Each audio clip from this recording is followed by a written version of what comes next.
he has some updates via Dan Hill, and then we'll start working again on our waivers. So Tom and John, I'll give it over to you. Good evening, Mr. Chairman. John Smolak, attorney for the applicants. For this evening, we have a couple of minor updates. For example, additional comments were received from Beta on the construction management plan that have been incorporated into the updated plan that's been filed with the board. Also included was a timeline for construction as well. And basically that's all I have. The only other comment I have is that we had submitted waivers, and to the extent that what the board received from comments from Dan on waivers, we have not seen those, if there is any difference from what we had filed. But beyond that, I understand that the board had some additional comments to make since our last meeting as well. So I would just turn it back to the Board of Appeals. To you, Mr. Chairman. Thank you, John. Dan, I'm going to let you run through what you and I and Tom had talked about, just because, again, you have a screen where I don't. Do you want to review with the board and the public what we've been working on over the last couple of weeks? Yeah, no, I'm happy to, and I guess I was thinking that John or Tom would want to present what they're proposing, but John, do you want me to summarize this, or?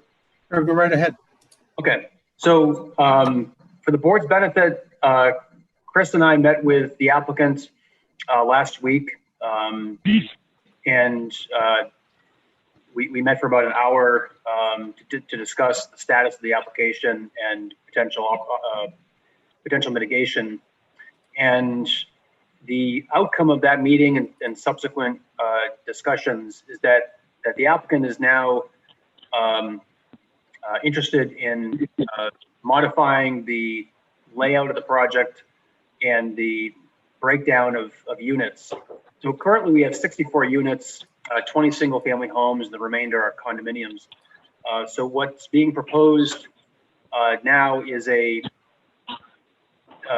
still a 64 unit project, but there will be 32 single family homes and 32 condominium units. So we haven't seen a plan yet, and this is up for discussion for tonight. The applicant would like the board to discuss and give some feedback on this proposal. There are a couple other details that need to be shared. So what Chris and I had discussed with Tom is the fact that we have a relatively dense site, in that it's a difficult site because the topography is steep and there's a fair amount of ledge. And so the result is that there's not a lot of good flat open areas for active recreation or even passive recreation. The lot sizes are decent for single family homes. They're 30,000 square feet, but a lot of it is pretty steep. And of course the condos don't really have any yards to speak of. They have small yards, but what we'd like to see with condominium developments is some decent open space that people can use. And we accomplished that with other projects, including the Enclave and the Seacog Street project we're still working on. So Chris and I discussed with Tom the opportunity to perhaps create a sidewalk that runs from the project entrance down to the causeway of Lawrence Street, where the new sidewalk ends. So if you remember, a couple of years ago, the town applied for a grant. With Tom's help, the town got the grant, 1.8 million, and the bridge and the causeway was reconstructed. And as part of that project, there was a sidewalk constructed from Park Street up to the end of the bridge. That's where it ends. So the thought here was that let's extend that sidewalk all the way to the project site. And we've got some quotes as to what that would cost. And we presented that to Tom as a request in light of the density of the project and the need to provide some meaningful recreational opportunities. So the outcome of that discussion is that Tom has agreed tentatively to fund the expense of constructing the sidewalk. He's proposing that he not do it himself, but he would make a contribution to the town's to the town to pay for it, and then the town DPW would engage contractors to construct the sidewalk. The details of that need to be worked out, but that's something that we could work on over the next couple of weeks.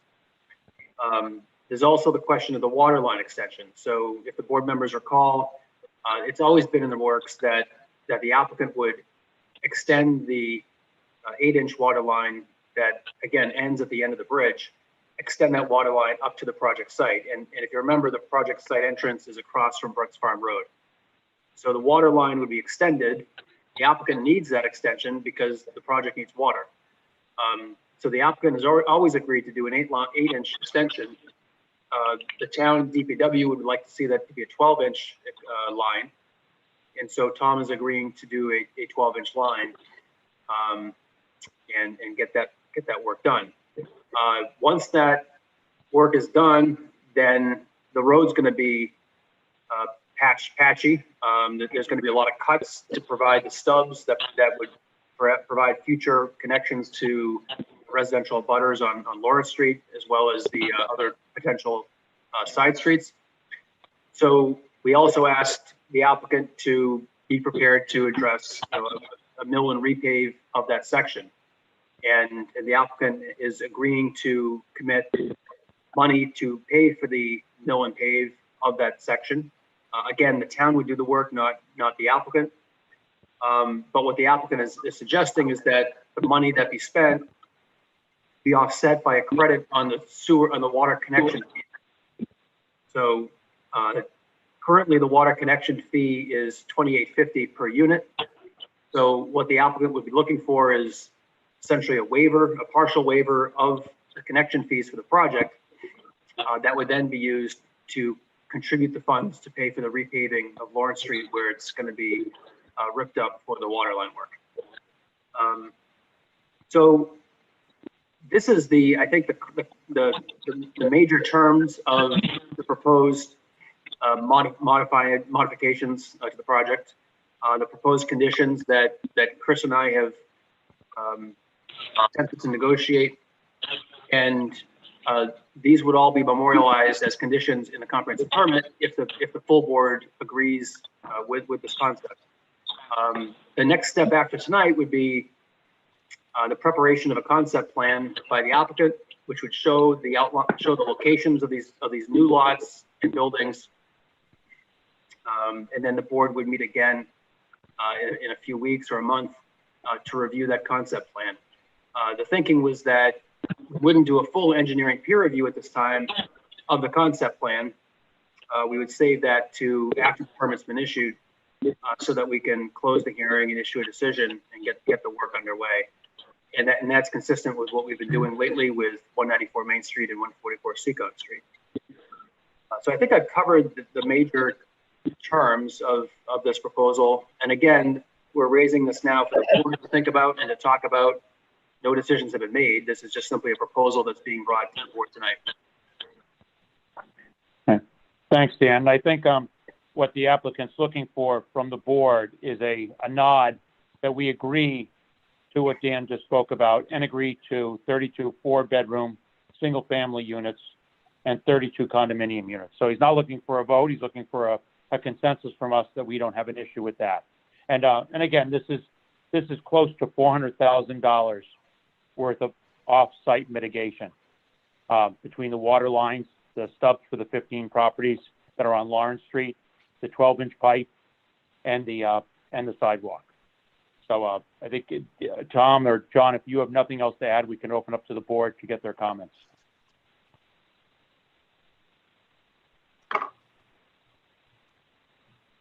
I have nothing else to add at this point. Thanks, John. Board members? Mr. Chairman, it's Mike. Yeah, from what Dan described, it sounds like a big step in the right direction. I like the mitigation part of the proposal. I like the larger 30,000 square foot lots. I think it's a nice balance, 32 homes, 32 condos. So from 30,000 feet, I like it. This is Joe. It sounds reasonable too. I agree. Kevin? I think that sounds reasonable. Obviously, a concept plan is always nice, but I know this was kind of a last-minute thing. But It was. I think the off-site mitigation is, really beneficial to the town. Agreed. Don? It sounds like a very reasonable change, and I think again, to echo what Devin said, the offsite mitigation is very. I definitely would approve of that. Right. Josephine? Yes, it's a reasonable change. I'm in agreement with it. And Tim? I just want to better understand there'll be a request for a waiver for some hookup fees, and I think you mentioned the offsite would be about $400,000, but I don't know what the waiver amount would be. Well, it's actually what we're doing is we'd be waiving the water hookups, but he would be providing the money that would have been used for the water hookups to a fund to make sure that Lawrence Street could be repaved.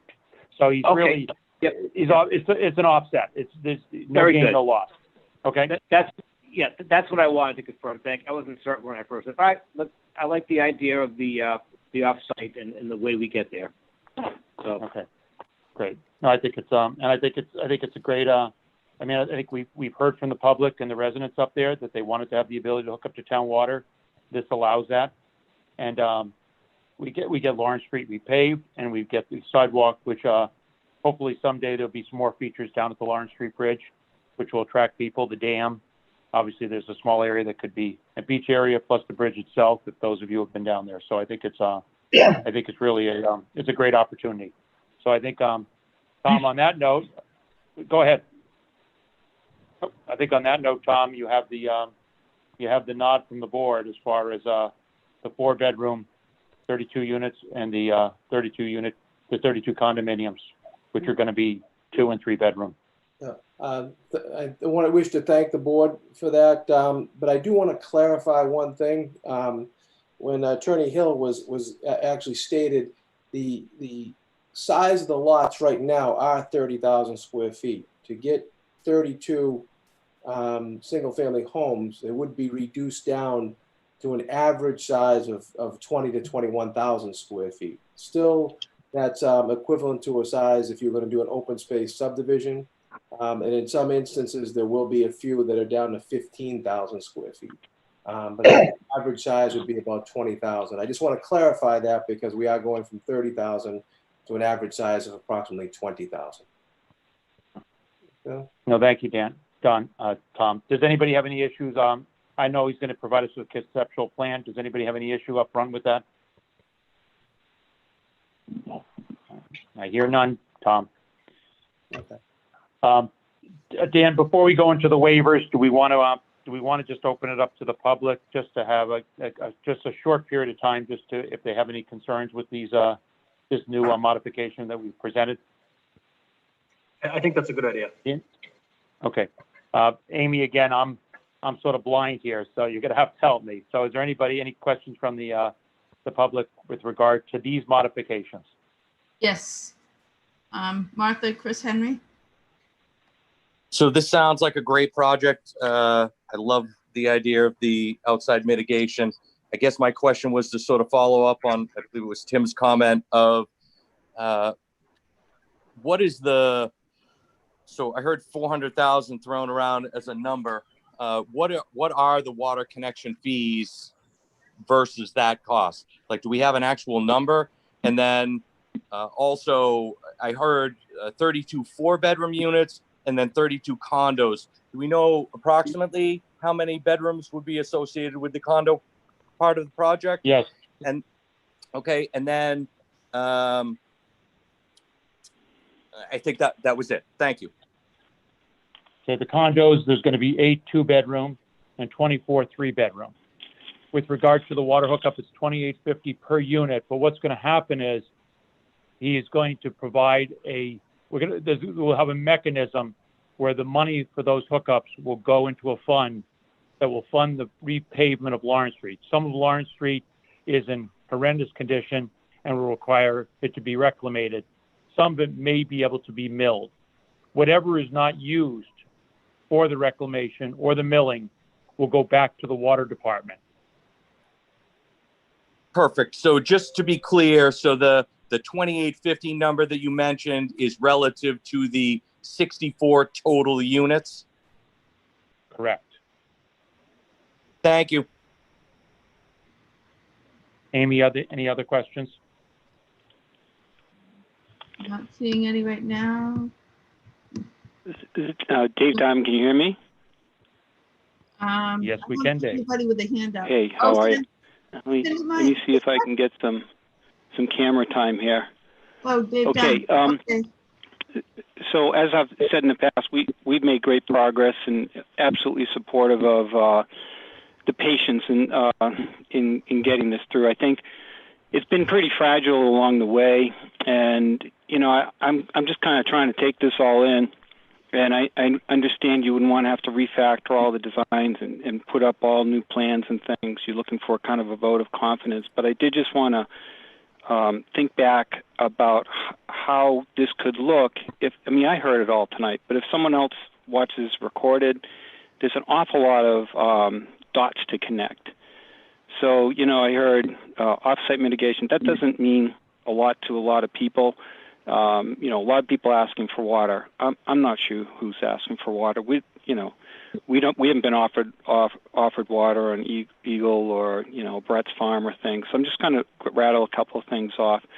It was confusing at the beginning to understand really what was how many units for how many residences, and I just didn't like the way it was. I don't want to say not like.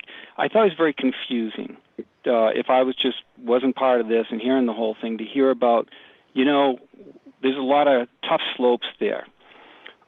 We've got, a fair amount of ledge. Heck, we've been through this for 2 years, talking about ledge and slope and everything. We get it. But we had a great call last time, and we had pictures and the slopes, and everything was set. So I have one question. What has changed?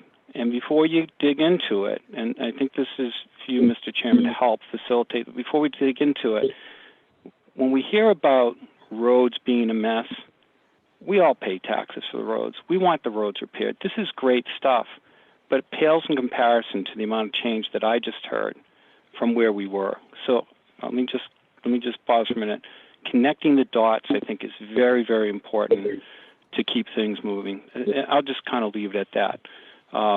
But always happy to try to facilitate. We all want to learn more about it, but we just don't have enough people on the phone representing, I think, the group that's been along the way to really get it without a plan, without the pictures and things. Is that helpful?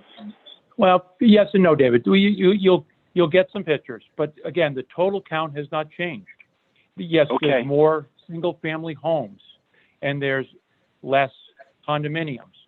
And the reason for this is the board, you told the applicant, we want a sidewalk.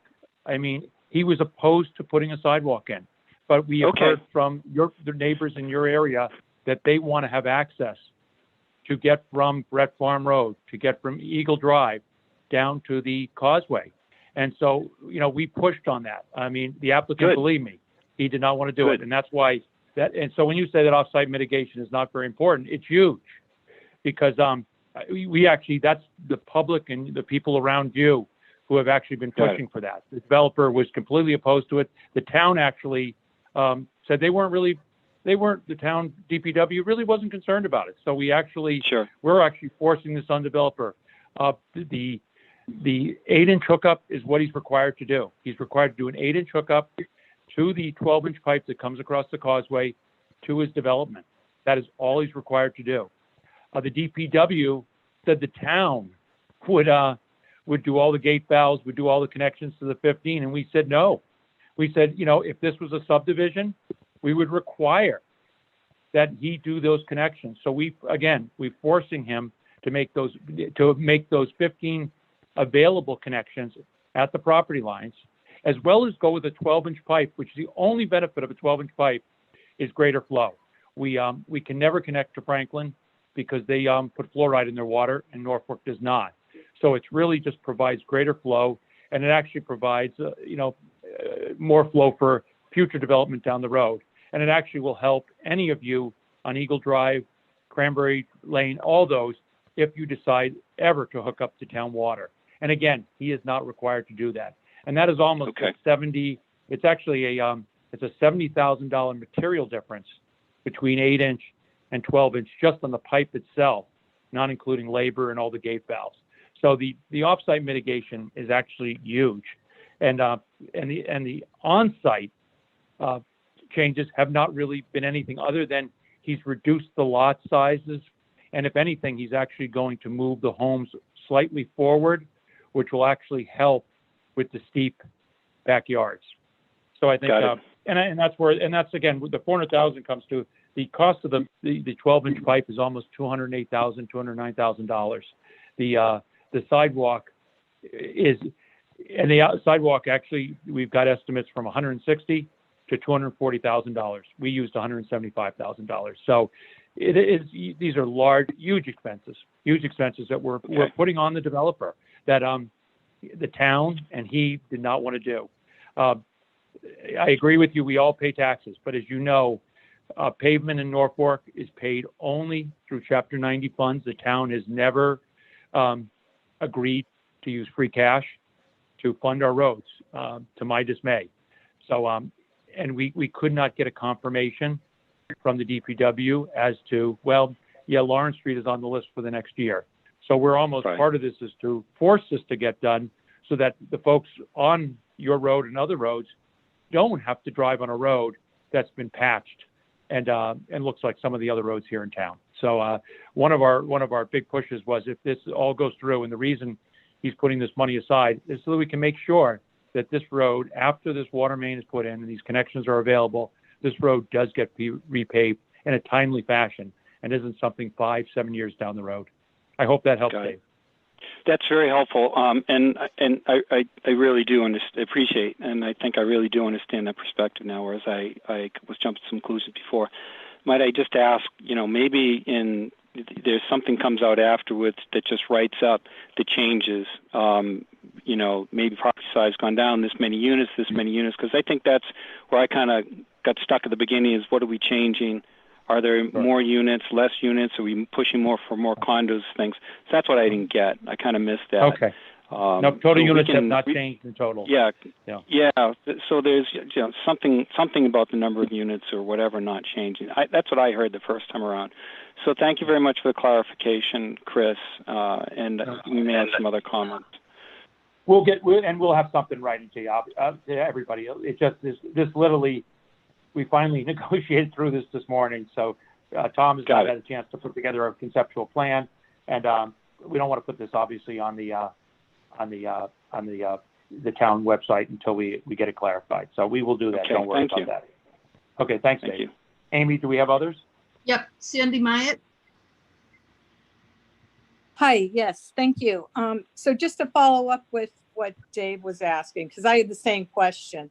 So are we actually looking at like more bedrooms and, those kinds of things that, schools plan for students? Do we have a breakdown on the bedroom total for homes and condos compared to what it was?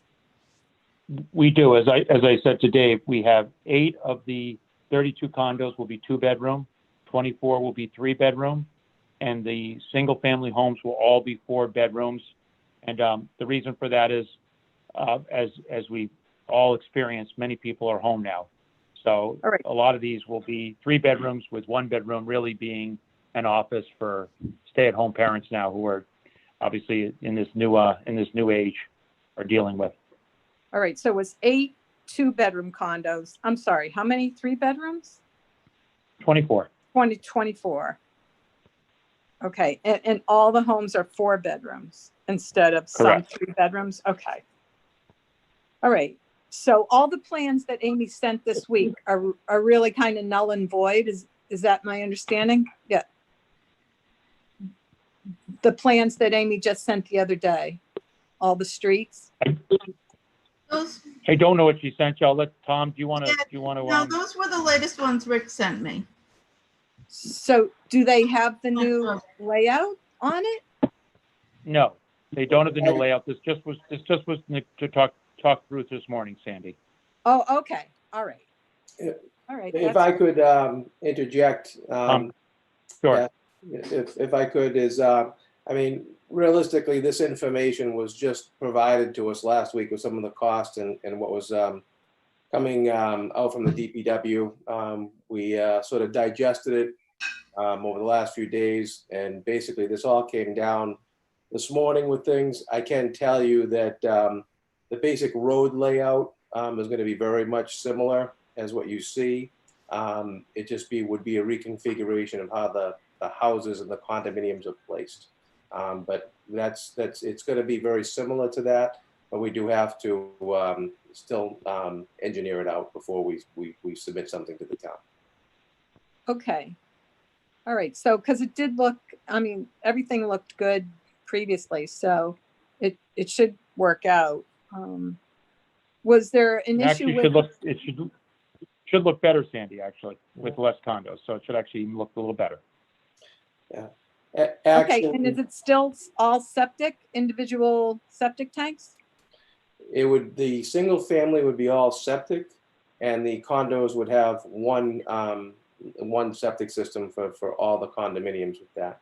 I will say by reducing the amount of condominiums, we're hoping that reduces, the potential of any ledge removal. We've taken sort of the condominiums out of that area a little bit to try to help with that and stuff, Sandy. And so in the single family houses, like I said, the lots would be reduced in size a bit, but they'll still be nice sized lots equivalent to if it was an open space subdivision. And, it just gives us a little bit more flexibility to hopefully lessen the impact to any of the neighbors. All right, thank you. Amy, anybody else? Yes, the Henrys were next. So I Didn't the just had Henrys already talked? I had one more question regarding what was the total length of the sidewalk in the form of mitigation, and then what number or sort of dollar value are we associating with that? In other words, there were estimates from outside that were 100 plus per square foot versus the town DPW, which is figured at the 30 DPW, where this is a donation to the mitigation fund. I think it makes sense to lay out what that dollar value is when we're considering that the mitigation for the water connections is almost $200,000, if I'm correct. So it's over $200,000. I'm trying to figure out what's left out of the sidewalk and what are we figuring that value at? Thank you. The sidewalk is basically 2,200 feet, and it's estimated at $175,000. And 175. Thank you. Okay. Mike Judici? Yep. Thank you, Amy. Thank you, Mr. Chair. And I'll be very quick. I appreciate the board's pushing for some of that offsite mitigation, as we've talked about, for the last couple of years. I think that sidewalk will be a huge benefit to a lot of the neighbors in this area. And again, thank you for pushing for that, and thank you to Mr. DePlacido to agreeing to it. The water main obviously is another advantage for the town, and getting the road paved. We appreciate that. So my only comment or concern is, I'm presuming, and Mr. DePlacido sort of addressed it a minute ago, is it seems like it's a similar layout to the previous iteration of the site plan.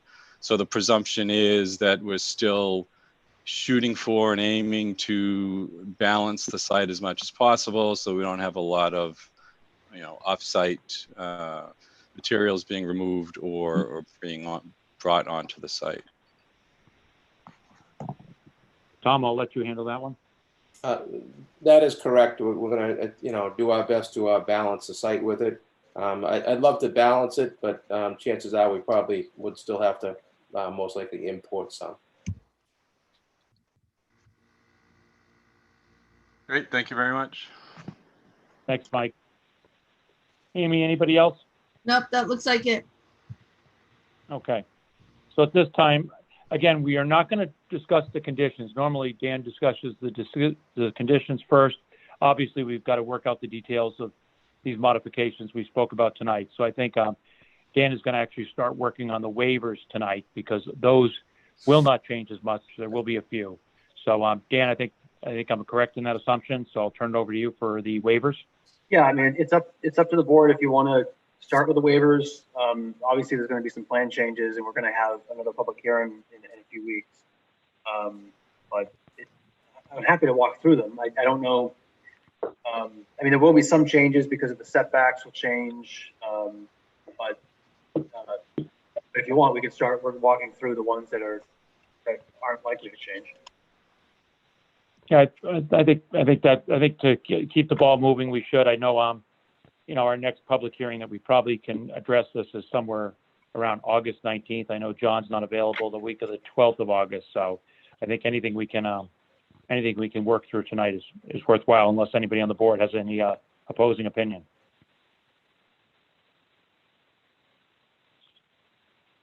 I guess I hear nothing, Dan, so move forward. All right, so Amy, or Rich, can you put the waivers on the screen? Sure, I'll put the waivers on the screen.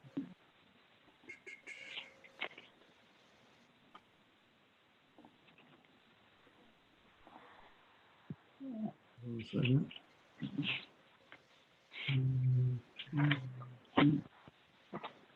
Oh.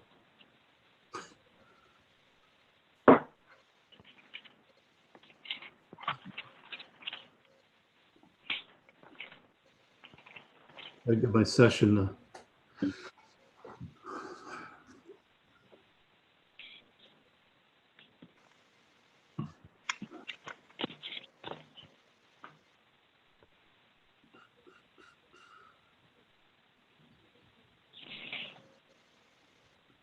Once again, right delay.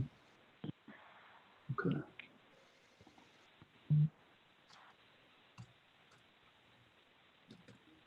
Can you see where I saved them, Rich? They're actually in the decision folder, not in the waivers folder. Okay. It was just real quick. It should be, if you sort by date modified, it should be right at the top, one of the two at the top.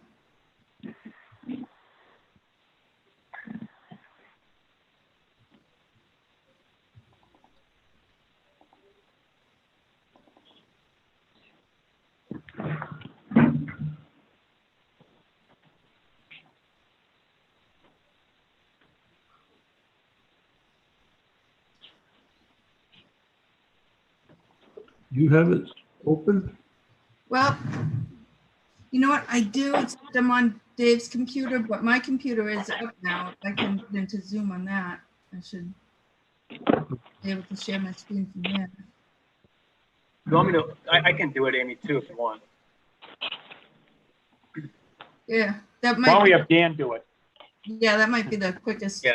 At this The point. only downside to me doing it is my internet sometimes craps out on me, so I might lose you, but I'll jump back in. Yeah. So, and in the meantime, I'll try to get mine going. Okay. Oh.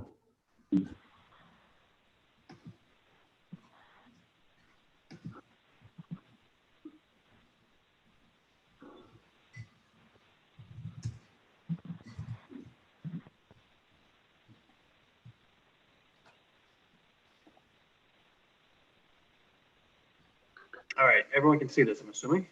Yeah. All right, so the first waiver is the earth removal bylaw. This requires a special permit whenever anyone is moving more than 500 cubic yards of earth.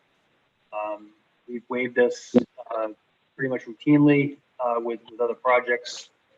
This special permit process we consider to be racked in with comprehensive permit review. So in this case, the applicant is just simply asking for the board to waive the requirement of a special permit. I think what we're hearing from Tom tonight is that there's going to be some revised cut and fill numbers after the conceptual plan is prepared, or at least some estimates. He may not have an engineered plan for the next meeting, but he might have some estimates.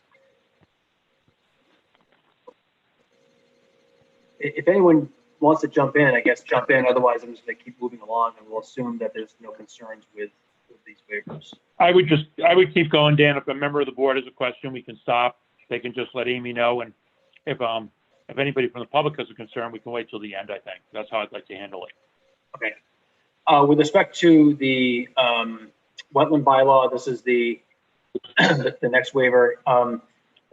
So this might change based upon what we see on the revised layout, but currently the applicant is staying outside of the 100-foot buffer to any wetlands. So my guess is that the applicant is going to want to continue to try to remain outside the 100-foot buffer. If the applicant doesn't need the waiver because he's outside the buffer, my advice would be to withdraw this. But I don't know if Tom or John want to explain why they want this, even if it's not required. John Smolak. I think that, Tom will also be doing a little bit of offsite work too, and we're hoping to stay out of resource areas. There is an exemption under the local bylaw for municipal work in roadways for utilities. And so we feel also that, if the town can have that right, why can't we, if we're sort of performing this function, which is a quasi function of the town as well with utility extensions. So again, we feel that, and we've had this waiver in the past with other decisions as well that would allow for a local bylaw waiver, such as at the enclave as well. So we feel that we'd like to have that additional provision for a waiver. Okay, so let's see what the revised plan looks like and what work is going to be done within the buffer, but it sounds like it might be just limited to waterline extension work. So Dan, on that one, would it make sense if we remove the on-site and just left the off-site, which provides, I guess that protection for any off-site work that they might do, which would be beneficial to the town? Yeah, we could carve it up like that, sure. But yeah, let's see what the revised plan looks like, and if it's borderline or if they need it, then we can grant it for the on-site work. Sure. Right.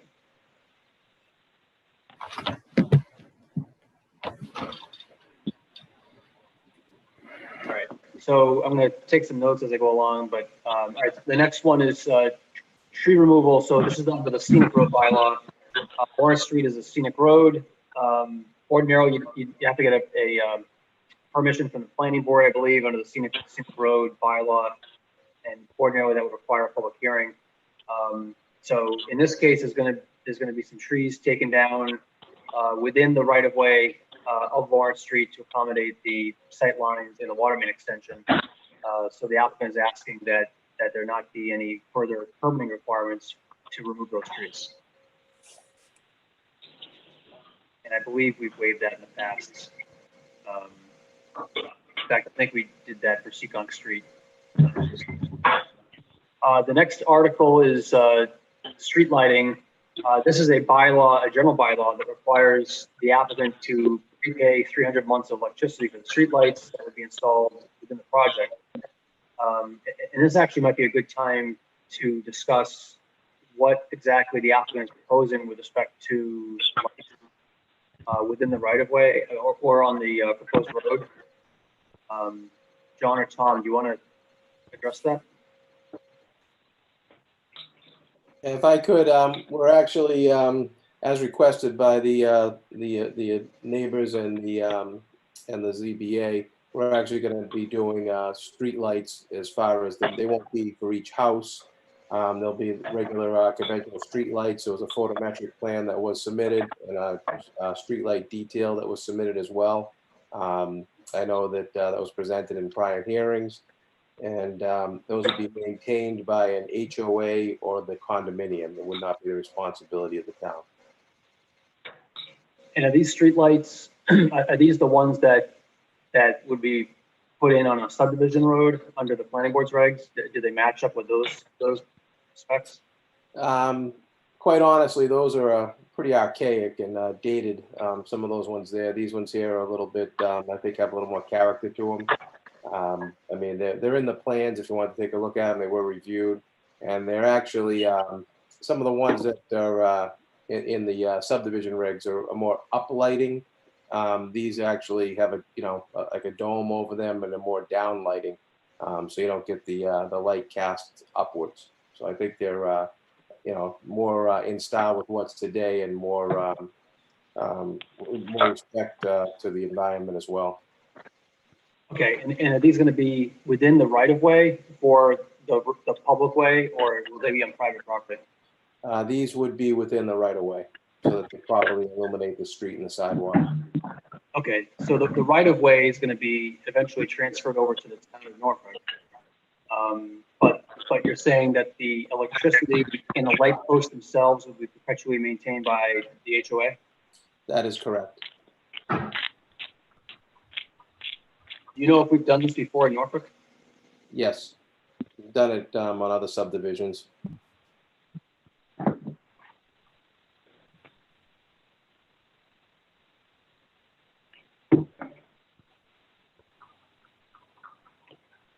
Excuse me, Mr. Chairman, and Attorney Hill, I can share my screen now if anybody wants. I have the streetlights back up, I think.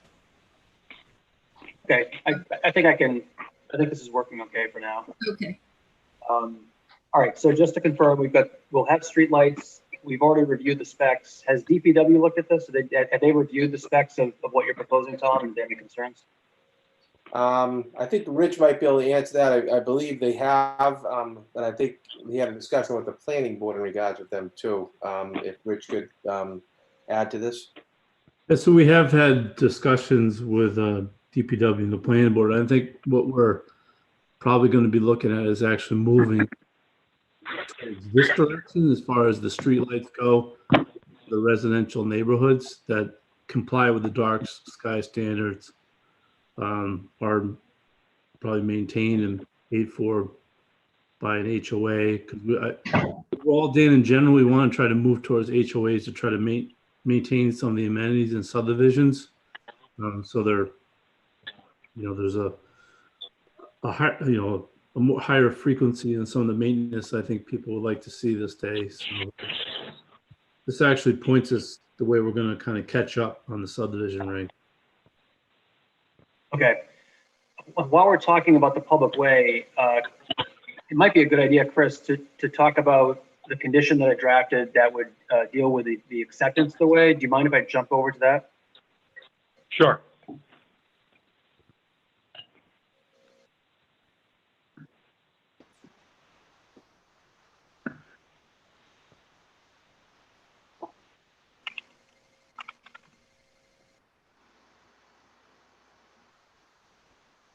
All right, so this is the condition that is new to Norfolk for 40B projects.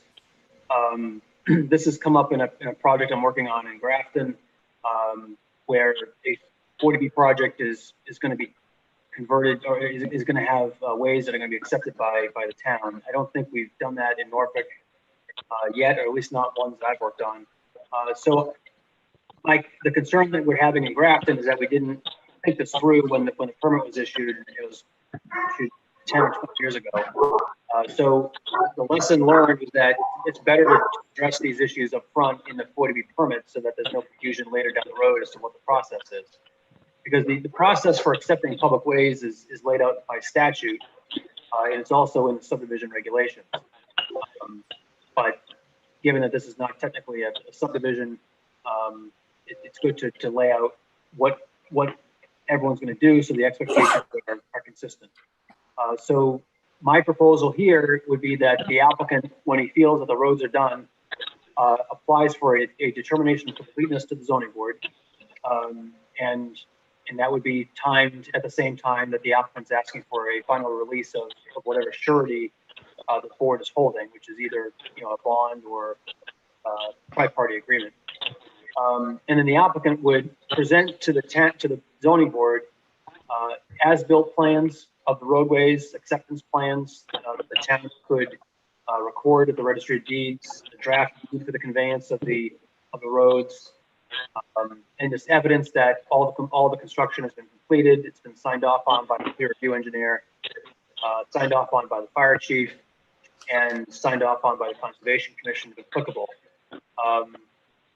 I think the town has a fee of $1,000 plus $1 per linear foot, and that's intended to cover the planning board's expenses to review the as-built plans and the process of this application.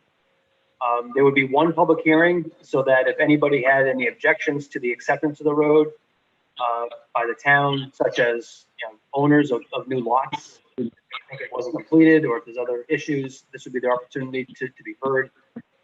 Following the public hearing, if the zoning board approves the completion of the roads, then the roads would go to town meeting for acceptance, or first we go to the Board of Selectmen for acceptance. The Board of Selectmen act as the road commissioners, and then it would go to town meeting for a final vote.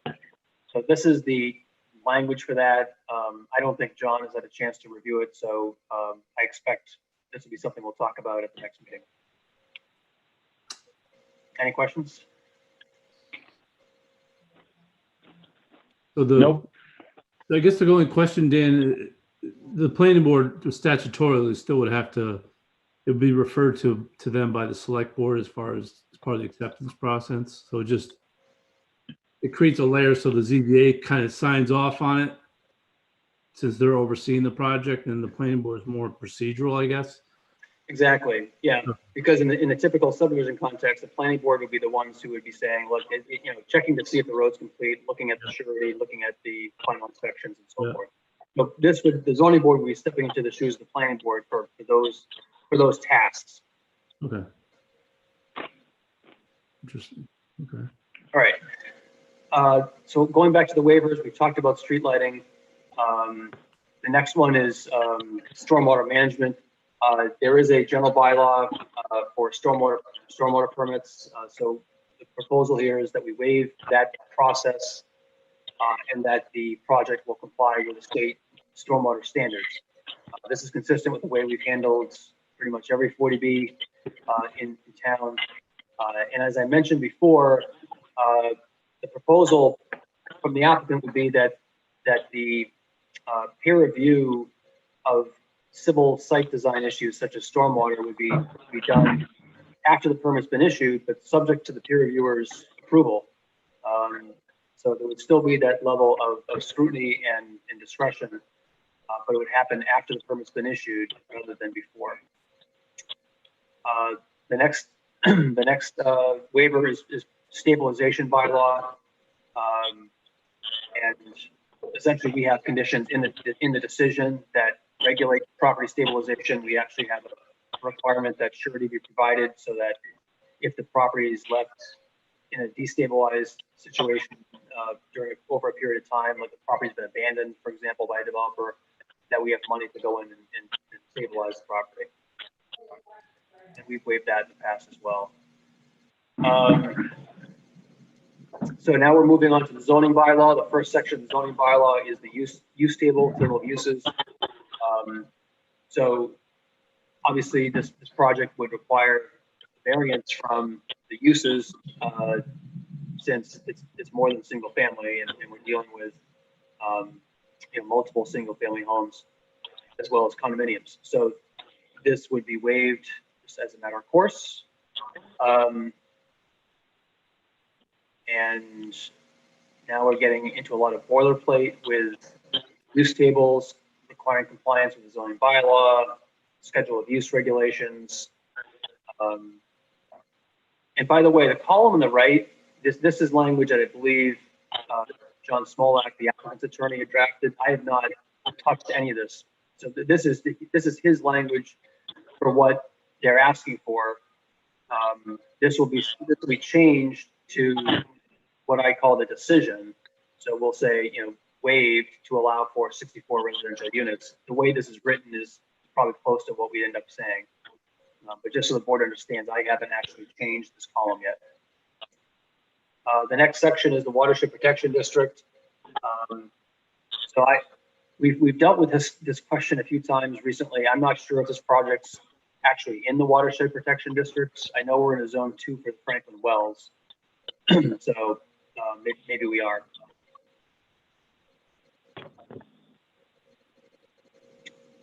Then we've got the aquifer and water supply wellhead protection district, which sounds like the same as watershed. We're definitely within this section. This bylaw prohibits a bunch of stuff that potentially could contaminate municipal wells, such as large sewage treatment plants and industrial uses.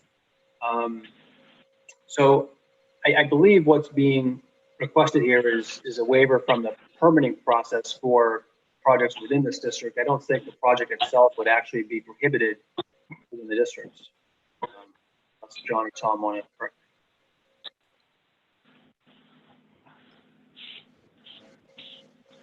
me. And this is just more of the same. Now we're getting into section E, which is the dimensional table. And there's a lot of boilerplate provisions here that govern dimensions.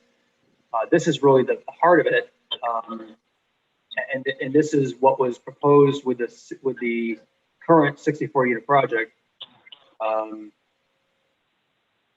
you can see the minimum lot size was 30,000 square feet, frontage 75, etc. All these numbers are going to change when we see the conceptual plan. This is what's required in the R3 district, minimum 55,000, minimum frontage 200. So we're obviously going to need to grant waivers if we're going to approve the conceptual plan that's being provided. And I guess this is a good preview of the extent of the waivers that are going to be needed. Moving on, lot width, frontage, and setback lines. That this would have to be waived in order to approve the conceptual plan that we're going to see in a few weeks. Build factor, same thing. Continuous buildable lot area. I'm not sure they need this because I don't think there's any wetland areas within the development area, but we can address that when we see the new plan. Corner lots require frontage on both sides. That waiver is being requested.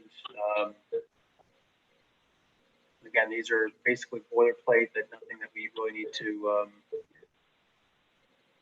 stop at. Now we're getting into parking, section F.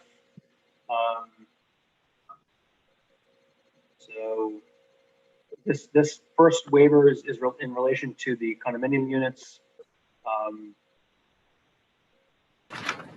And Tom or John, how many parking spaces are you proposing for the condominium units? Actually, each of the condominium units would have a garage. They'd have garage parking, at least 1 or 2 spaces outside on their own driveway. So that if it was a single car garage, they would have 1 garage space and 1 on a driveway. And then if it was a 2-car garage, they'd have 2 car inside the garage and 2 car in the driveway. And also we'd have additional parking as I believe Beta had recommended. There was a quantity, I right off the top of my head, I can't remember. I wanted to say it was 15 additional spaces throughout the site. So we would maintain exactly those same parking spaces that were referenced before. So the 3-bedroom condo units would have a 2-car garage, is that right? That's what we're looking at, yes. Okay, and then the space that's in front of the garage, I mean, obviously that's a tandem space, but so you're looking at potentially potentially 4 spaces for the 3-bedroom condo and 2 spaces for the 2-bedroom condo? Yes, so basically a 2-car garage would have 4 total spaces, which would be a 3-bedroom condo. And then anyone that's a single car garage would have at least 2 spaces, one inside and one outside. Okay, and there'll be a restriction that there shall be no parking in the street, in the common driveway, right? Yes, correct. All right, the next subsection is F9. This is the sign requirements. So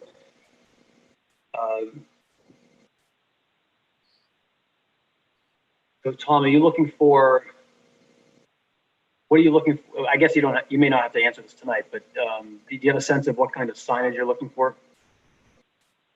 It would just be something, a simple fieldstone wall with maybe a piece of granite in the fieldstone wall, just with the name of the subdivision on it. That's about it. Okay, so it'd be one sign at the entrance at Lawrence Street? Yes. And it would be made out of granite, built into a fieldstone wall. Very simple, trying to tie into what's already in the existing community.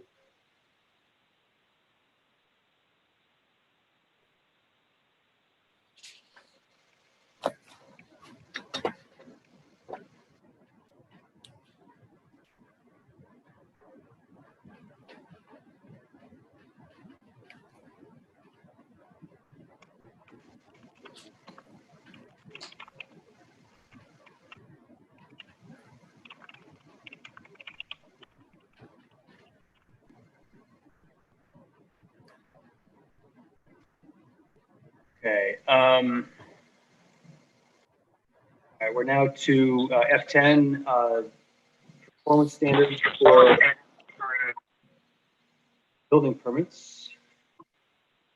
I haven't looked at this one in specific detail.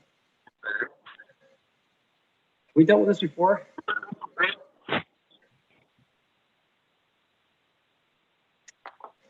We'll have to turn back to that one. Section F11, this is site plan approval. So obviously site plan approval is encompassed within what we're doing as the 40B permitting authority. That would be waived.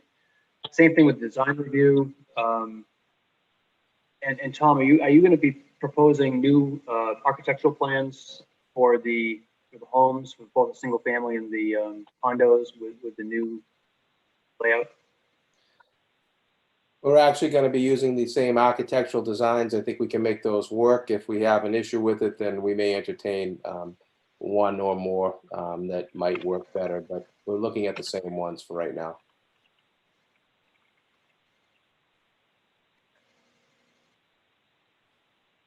All right, G3 certificates of occupancy. This requires that zoning bylaw be complied with before occupancy permits are granted. So a waiver will be needed for this since the zoning bylaw will not be complied with. H3 is a section governing affordable housing developments. That would be waived since we are dealing with an affordable housing development as the entire project. Now we get into the subdivision rules and regulations. And just as a refresher, these requirements do not strictly apply to this project because strictly this is not a subdivision. And that being said, we routinely compare the project to the performance standards that are contained within our subdivision regs, since that's all we've got. And we will review every section of the regs to see whether compliance should be required or not, or to what extent. So the first section here is the bond and fee requirements, application requirements, that we can waive because we get into the details later. Definitions, I'm not sure we need to waive that. The tree plan, the applicant is requiring a waiver from having to produce a tree plan. This actually deals with tree plantings within the right of way. We already have a landscape plan, and I'm assuming that Tom will provide an update of that landscape plan with the conceptual plan. And we have reviewed that landscape plan in great detail. What's been provided to the board in this project actually exceeds what we normally see and what I normally see in other towns. Impact studies, We have impact studies from the developer. We have traffic impact studies. We went through obviously a lot of analysis on the hydrology of the site on the first go around. So that would be waived here, waived with traffic impact analysis, curb tie alignment plan. That's being that waiver is being requested. Soil survey and percolation test. So the proposal is that I'm sure that the applicant is proposing that these tests be done in connection with Title V applications for the septic systems. Moving on, this is just procedural. Implementation plan, that's procedural. General requirements.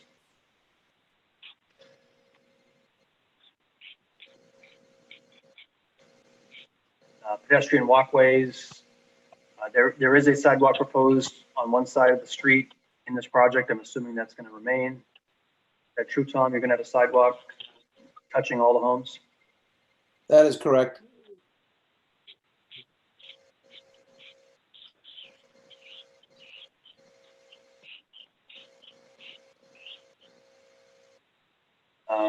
We're getting into some of the performance standards for the roads here, which, I think we should pass over these tonight.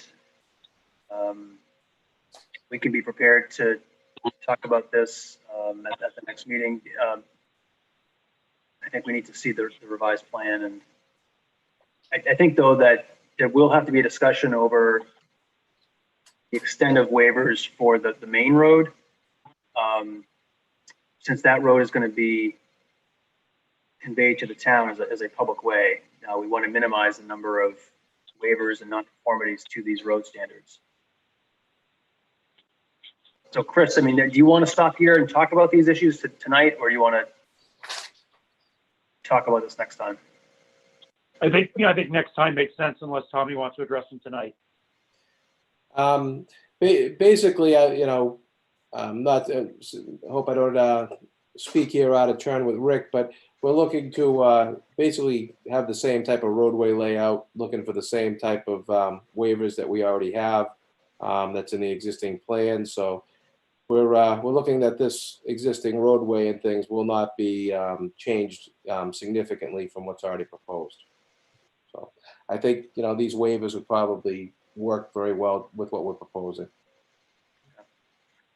And Bill McGrath, if you're there, do you have any comments on these waivers? Have you reviewed these or provided input to the board? Yeah, we provided a letter, I think back in June, Dan, reviewing the waivers, and if the layout stays essentially the same, I think we probably wouldn't have any different opinion on the waivers. I think the most important thing we see with this type of job is where it's going to be a public way, that the pavement box, the pavement structure is constructed per the town standards, as well as the sidewalks and curbing and so forth. I believe there is a waiver for right-of-way, Tom or Rick, if I remember correctly, for right-of-way width. That is correct, Bill. We're not looking for waivers for the integrity of construction for the actual pavement box and sidewalks and things like that. The only thing we're looking for is, I think, a waiver on the slant granite curbing to Cape Cod berm, which has been granted, I think, even in traditional subdivisions before the planning board currently. And then the only thing is the waiver on the right-of-way width that we'll be looking for, significant. I think that's a good way to put it, that there's kind of two boxes of performance standards. There's the dimensional requirements of right-of-way width and paved surface width and the width of the sidewalks. But then you've also got what you just said is the quality of construction performance standards, which I think are particularly important for the town because we're taking over the road. And so keeping those standards consistent with other roads is important because it'll mean less maintenance for the town of Norfolk in the future. Okay. Cul-de-sac requirement. So this limits dead end length to 500 feet. So we don't know yet what the length is going to be of a dead end on the conceptual plan. So we can address that when we see it. Slopes of excavated cuts. Excavated cuts shall have a minimum slope of 3 to 1. So this is going to require some steeper slopes. We've already talked about this at prior meetings. We've seen the grading plans behind the lots that are on the right side of the lot. Slopes of driveways.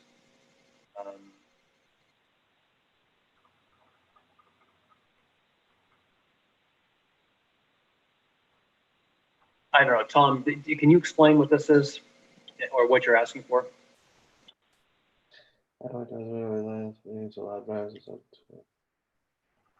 Let's see.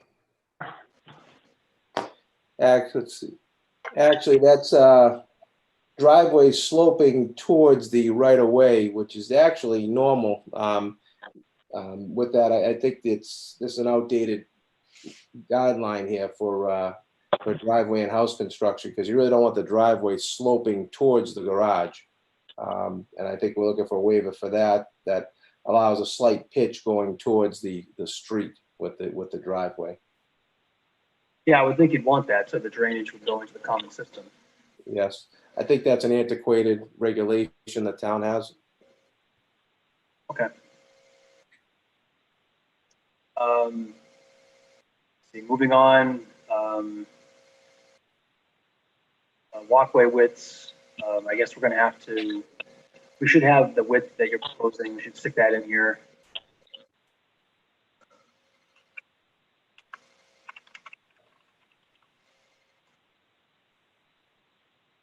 Let's see. Staking prior to construction.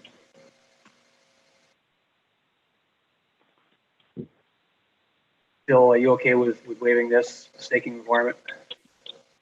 Yeah, I think we've waived it on other projects in the past. I think the important thing is staking the center line so we can all confirm that the road is where we think it's supposed to be.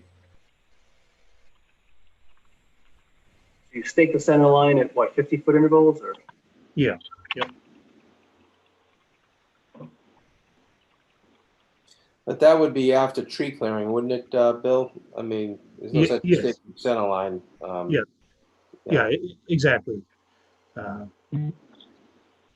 it's really just setting your control, Tom. So. Yeah. Mm-hmm. Minimum widths and depths for streets.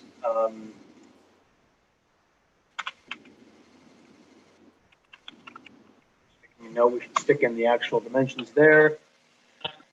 We talked about the curbing, so you're proposing a Cape Cod berm, Tom, on both sides of the street? Yes, that's correct. Mm-hmm. Is there a strip between the street and sidewalk? Could you say that again? Is there a grass strip between the street and sidewalk? Yes, there is.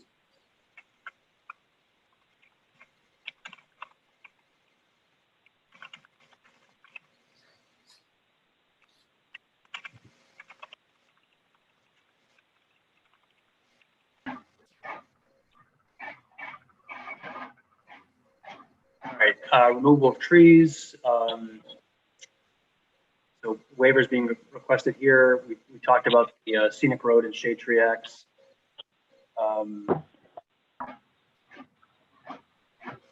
The removal of trees, I don't think on this property is as much of a concern as it is on other projects where there aren't any direct abutters that are going to be affected by removal here. Catch basins, curb inlets. Again, I think we can just elaborate what you're asking for. I think typically what we do is granite curb inlet stones around the catch basins. Is that right? That's correct. Yeah. Yep.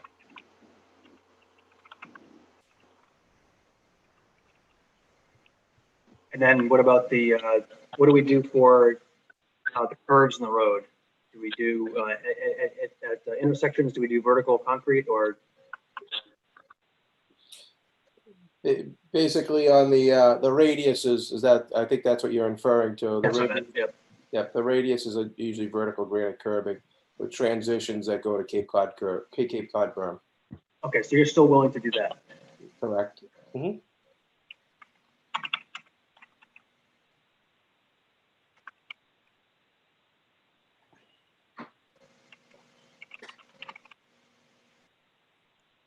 Okay,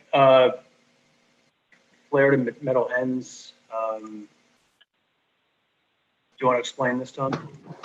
I think that's another antiquated bylaw. We've talked about this, I think, before with the enclave. Metal ends, corrugated metal pipe is sort of went out in the 60s and 70s, and this is saying you have to do it. And basically, we either have a concrete head wall or a concrete flared end.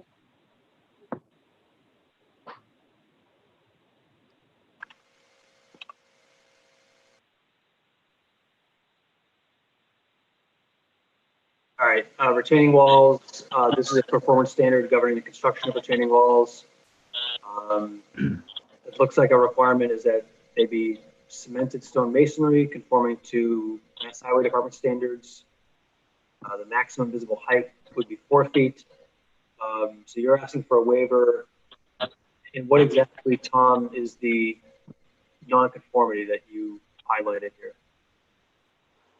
I have a question for you. Does this just have to do in regard to the right of way?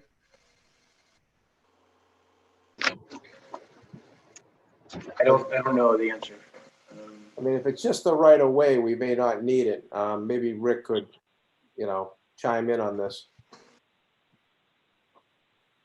I think that's just the right of way, actually, not the section 5. Yeah, because section 5 of the subdivision regs is required improvements for subdivisions related to the road. Mm-hmm. Yeah, so this section was for lots 8 through 12, where we're proposing an 8-foot segmental block wall as opposed to the typical Mass Highway stone wall. And obviously the height requirement would be from 4 foot maximum to a proposed height of 8 feet. So that's why the waiver was requested, just for protection on the interpretation of the walls being necessary within the right of way or within the development. Yeah, I think actually I just looked at the section. I think that this provision would apply here to the walls behind the houses. So you're saying that they're going to be up to 8 feet, and what is the material again? It's a segmental block, a ready rock block. I can provide you with the exact type for that. I think you did. I think you gave us a spec on that, right? We have. We could just put it into this section and make it easier. Okay, I'll do that for next time. Fire alarm systems. You don't need fire alarm systems here.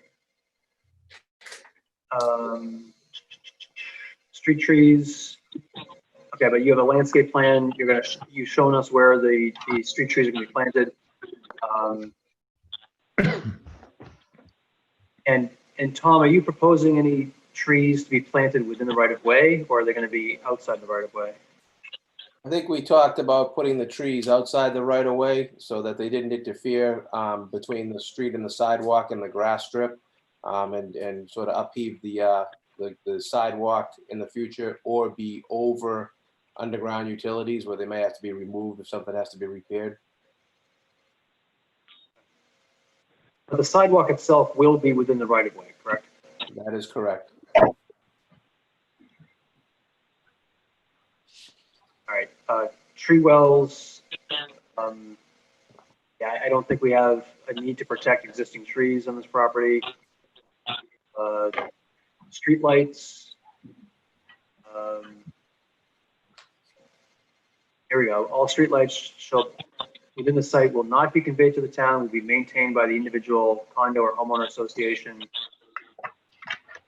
but will be within the right of way.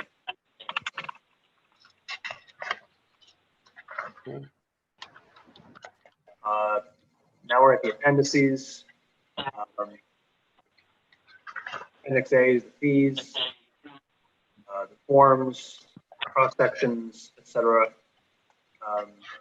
So I think what I'd like to do, Chris, with all these waiver requests, is to look at what we just did for Seekonk Street, and frankly just be consistent, because they're actually two very similar projects. Both projects have a condo component and a single family component. Both projects, the main road is proposed to be conveyed to the town as a public way.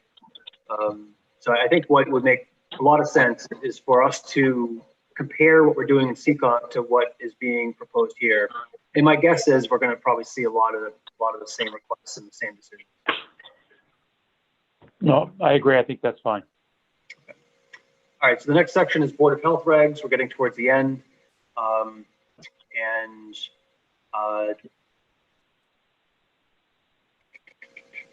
All right, so it looks, yeah, okay, so what you did is just ask for blanket waivers here. I think I want to be more deliberate in terms of what you're asking for the common system, and we've now dealt with this in both the 194 Main and the Seekonk Street project, so we can copy and paste the sections of the regs and the waiver decisions that we did on those two projects and paste them here, and then evaluate whether there should be any adjustments. And one issue that's going to pop up is the review of the common septic system. The town of Norfolk's health department requires there to be, actually, let's pull up the waivers from Seekonk.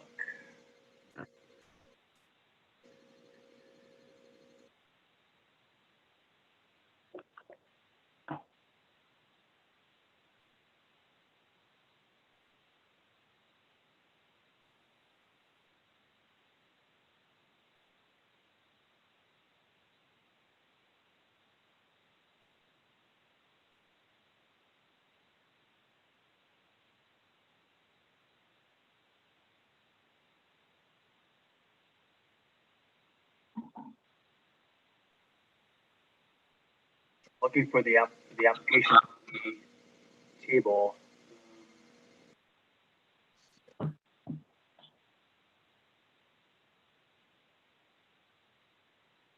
while you're looking, Dan, just to let you know, the Board of Health has updated the regs that they're not the previous meeting. So I'll get them over to you and to John, because I think a couple of those waivers probably would be going away. Oh, okay, good. I just find what about the fees? Did they change the fee schedule? They didn't change the fee schedule, but the design standard changed, so it's not, you don't have to design for a garbage grinder and construct for it if you don't have one.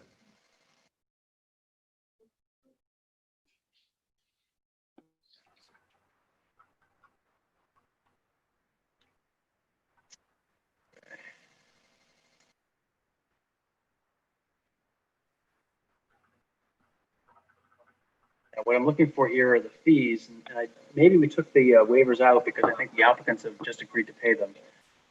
So I apologize. So bottom line is the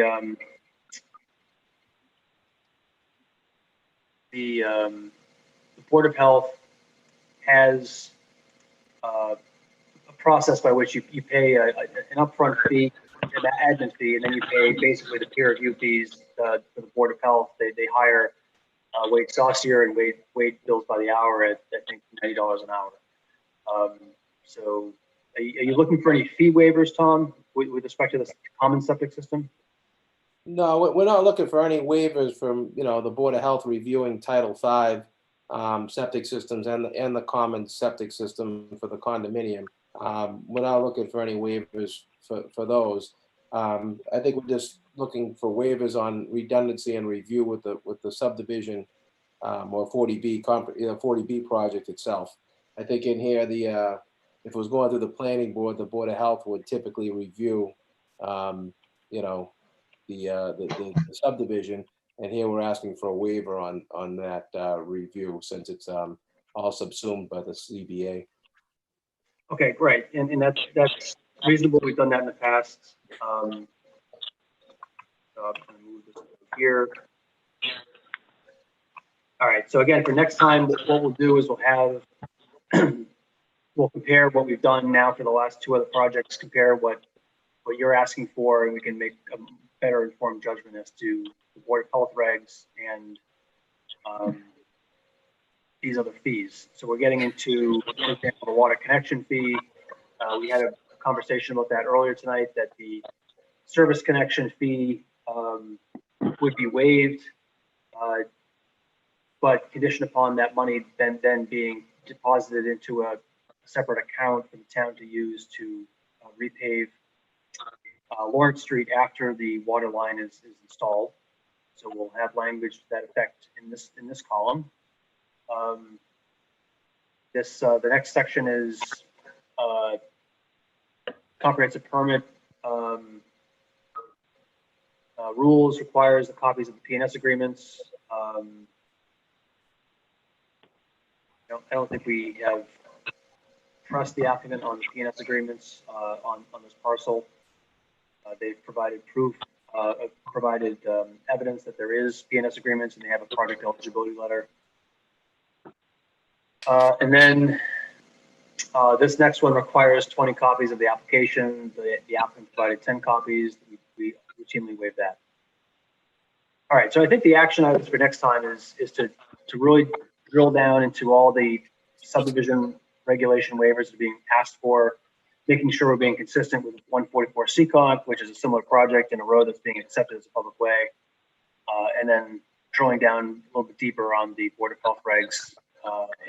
And Rich, please email me the revised regs. If I may add one thing, Mr. Chairman, in terms of the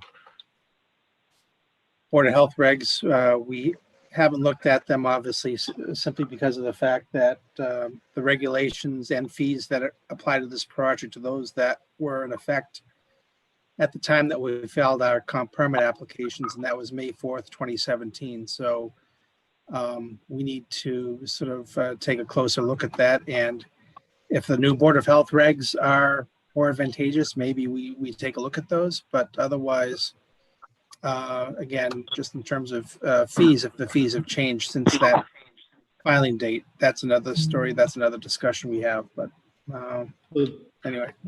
Just point of information, the fees didn't change, just the regulations, the design standard. But I'll send them anyway, so you can take a look. Yeah, we'll address it, John, at that time. Yeah, I think once we get into those.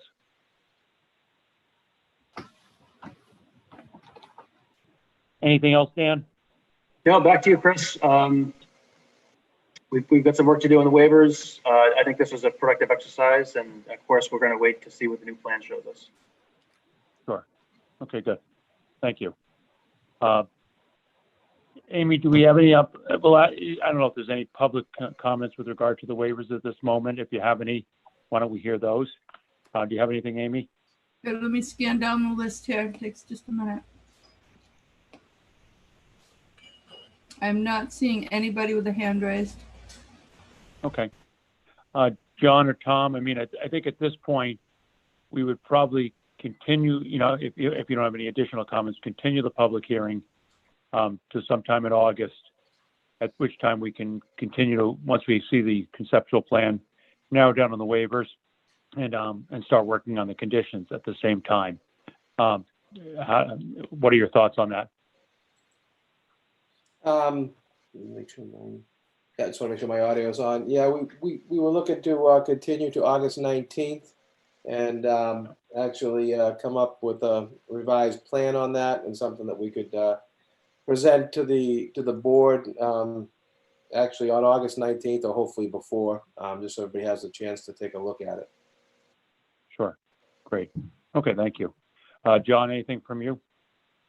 No, other than the fact that, we are 180-day extension extends to July 31st, so we'll probably need to extend that to, I would assume, the end of August, just to be safe, but with the understanding that we'll try to wrap this up as soon as we can, obviously. And so we'd also request the continuance as well for this hearing to, I believe, the 19th. The board is inclined to continue to that date.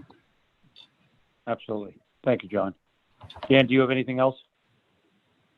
I don't. I'm just looking at my calendar. August 19th. Okay. Yeah, I'm actually traveling. I'm traveling that day, but I think I can be in a place where I'm stationary. Unlike Devin, I should be settled by 7 o'clock, so that's fine. I think New Jersey Beaches has internet, so I think you'll be all right, Dan. Anything from any members of the board? Anything other concerns from members of the board before we ask for continuance? Hearing none. All right. Could I have a motion to continue the public hearing for the Abbeville project at 17 Lawrence Street until August 19th at 7 p.m.? So moved. Second? I'll second. Any further discussion? All those in favor? Aye. Aye. Okay. All right. We'll continue this on the 19th. Thank you, Dan. Thank you, Tom. Dan, you're going to stay with us because we have 194, and we'll see you on the 19th. Chairman, did you want to also continue accept the 180-day extension to August 31st as well? Absolutely. Absolutely. But John, you'll send that to us? Yes. Thank you. Okay. All right. All right. I think that concludes our public hearings for this evening. I think at this time, while we have Dan here, we're going to now, and I think, Amy, you may want to make sure you have the residents of Norfolk team, is we can now do the deliberations for 194 Main Street, the residents at Norfolk Station. At this time, I will be recusing myself from the hearing, and Mike Lees will be taking over as the chair for this deliberation. Mike, are you with us?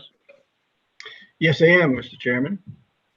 Okay, you can take it away, and then I'll come back as we deliberate 19 Shire Drive after that. Thank you. Thank you. All right. Good evening. Does anyone want to take a 10-minute break, or you want to keep going? I know I could use a break, but I don't want to be the only one who. I only need like 5 minutes. How about a 7-minute break for the board? 5 minutes, 7 minutes, 5 minutes, fine with me. Okay. We'll do a 6-minute break. Down. All right. See you all in 6 minutes.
Is everyone back?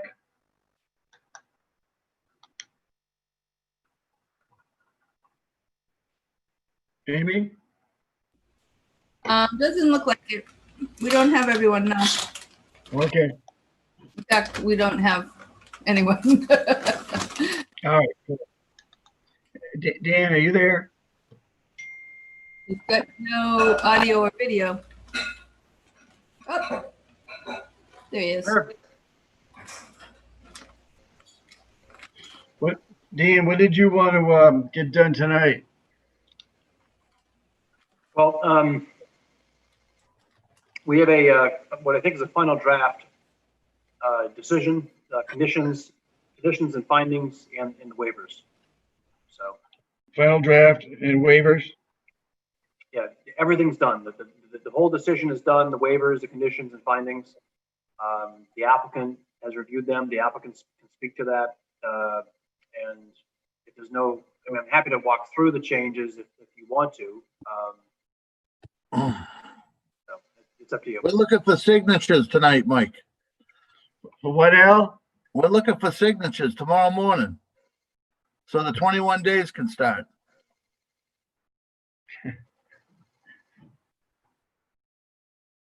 Before you go to the appeals. Before you go to Cape Cod. I came back from vacation, Al, just for this meeting. Okay. I'm putting a block on the bridge. You're not getting back over. I have a boat waiting for me. Yeah. I have a submarine waiting for me. Touche. Dan, do you need me on this for this? No. No. Okay. All right. Good night then. Have a good night. Good night. Right. I'm not on mute.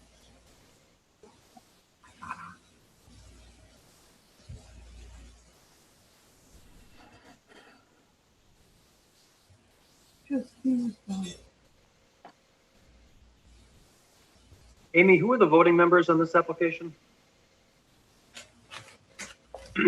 No.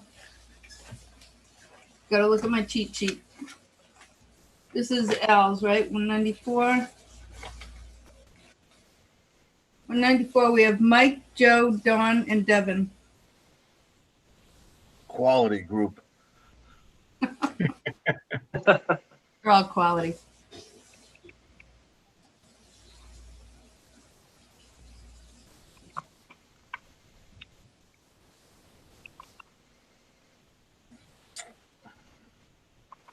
Just missing Don right now. Mike, Joe, Devin, and Don. What's that, Dan? Mike, Joe, Devin, and Don. Yep.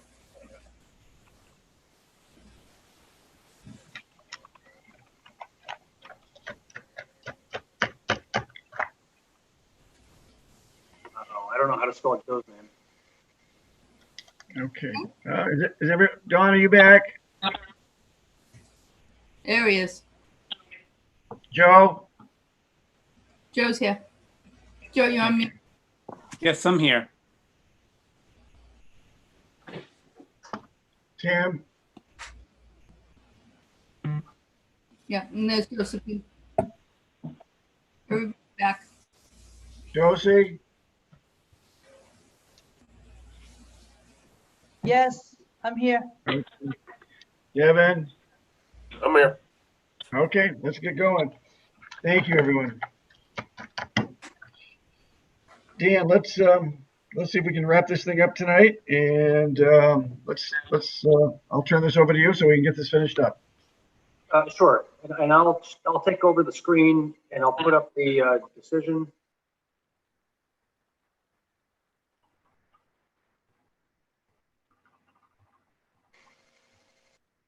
All right. So what we did is I incorporated the changes to the decision that we talked about at the last meeting. Made some housekeeping edits, and then I added the findings section, which I always do at the end. Now, the applicant's attorney, Michael Shaughnessy, had had kindly started the section for me. So the red lines are actually my edits. The black ink is language that Mike had already started with. So I just added some additional facts to provide the background, procedural history. This is just actually the recitation of the law. And then I added some specific findings, as we always do with projects, concerning the more important issues. So, for example, the architecture, the town center guidelines, which was very important to the board, traffic, parking, and safety, put in some facts about this. So most of the new language in the decision is really just findings, which are not substantive. They're just basically an introduction to the decision. And then when we get down to page 6, now we're getting to the meat of the decision. These are the actual conditions. And we've actually already talked about all of these. We've gone through all of these conditions. The last condition that I added was A15, which dealt with the dumpsters. This condition. So I don't know, Mike, if it's really necessary to go through page by page again, unless board members have questions, or if board members want to do that, or if Mike or Al have any specific comments or questions to make. I mean, at this point, the hearing is closed, so technically we're not supposed to receive any additional comments. But yeah. If there's any technical problem with anything I wrote, then I would like that to be brought to my attention, of course. All right. Dan, are you and Mike, Mike, you can speak for yourself. Are you and Mike comfortable with where everything's at right now? Are there any issues that need to be resolved between the two of you? No, I saw what Dan had, he sent over the updated waiver list the other day. I compared it to what we had talked about before. It looks like he captured everything that we had discussed along the way here, the last 2 meetings. And as Dan said, this decision had been discussed back in May, and I think we've captured everything that we've discussed on our side of the project and with the board. So I think we're there. Okay, good. Then I think, unless I hear any objections from the board, I think we can move on from this. I just had one question, Mike. Yeah, Al, go ahead. Does it have any of my refunds in this? Oh, Ask that too. So Al, I think I talked to Chris Weeder today, and he mentioned that, I guess he talked to you about the application fee refund. Is that right? Yeah. All right. So I think what you were asking for is that rather than having this applied as a credit to the water connection fees, that you were hoping to get a check. That's right. Okay, so we're not talking about a lot of money here. We're talking about a couple $1,000s, the difference between the $16,000 that you paid, $16,920, and the revised figure would be $14,280. That's based on 60 housing units. So I had actually drafted this credit language, and so now, assuming the board's okay, it doesn't really matter from our perspective. We'll just take this language out. So in other words, the town will be able to cut a check to Al? That's my understanding, and I think Chris Weeder had spoken to somebody in town hall to confirm that. Okay. Then we should adjust the language to reflect that? I think it's fine just the way it is. I mean, I just took out the language about the credit. The filing fee has been reduced. So. It's symbolic in nature. It's a deck chair off the Titanic, but I'd like to have that check. Done. So I think the next step, Mike, is to take a formal vote to approve the comprehensive permit and approve the written decision in its current form. After tonight, I will create a final clean version with no red line marks on it. Email that to Amy as a PDF document, and then board members can come into town hall and sign it at their leisure. Okay. Dan, what's the specific language that we should use for the motion to grant? the board would be granting a comprehensive permit to the applicant Norfolk Station LLC pursuant to the final record plans and pursuant to the comprehensive permit decision that has been drafted and which was reviewed this evening by the board. Joe, did you capture that language? No, actually, I didn't capture it. All right. Dan, can you run that by us one more time so Joe can capture the language? I didn't either, Joe. Okay. The motion would be that Joe moves that the Zoning Board of Appeals grant a comprehensive permit to Norfolk Station LLC, subject to conditions as reflected in the written decision that has been drafted and reviewed by the zoning board this evening. And would I be able to just so move what Dan just said? Because that's exactly what we need to make a motion. That's the motion I would like to make. Just say so moved. So moved. Mr. Chairman, I think this has to be a roll call vote. Yes, yeah, we're aware of that. Okay. Mike, can I just discuss something real quick? Yes. Just, does it make sense to have at the end with regards to appeals, just the fact, just memorializing that we're still in the state of emergency? And per the governor's order, the appeal period is 45 days after the emergency order is lifted. I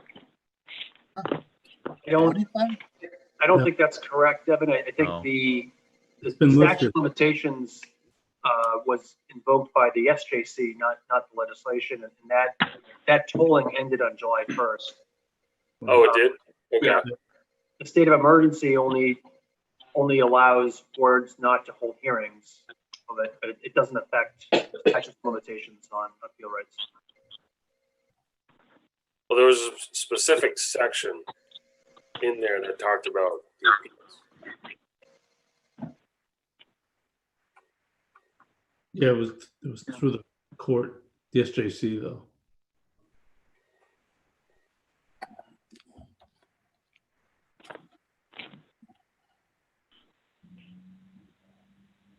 So I think we have a motion on the floor. All right, so are we, Devin, we all squared away on that? Yeah. Okay, good. So we have a motion on the floor. Do I hear a second? I'll second. Okay, hearing no discussion. What I'm going to do is take a roll call vote, and it'll either be yes to grant or no to grant. Who's voting on this, Amy? Mike, it's me, Joe, Don, yourself, and Devin. Okay. Oh, I'm Donnie? sorry. I was on mute. Sorry. Am I correct, Amy? Yeah, you are. Mike, Joe, Don, and Devin. Okay. Don? Yes to grant. Joe? Yes to grant. Devin? Yes to grant. Mike? Yes to grant. The comprehensive permit is granted. We're done. Thank you very much, Mr. Chairman. Appreciate your cooperation in this hearing. You're very welcome. Mike, so how does it work from here? Do we do dot loop and that's how people sign it, or the members sign?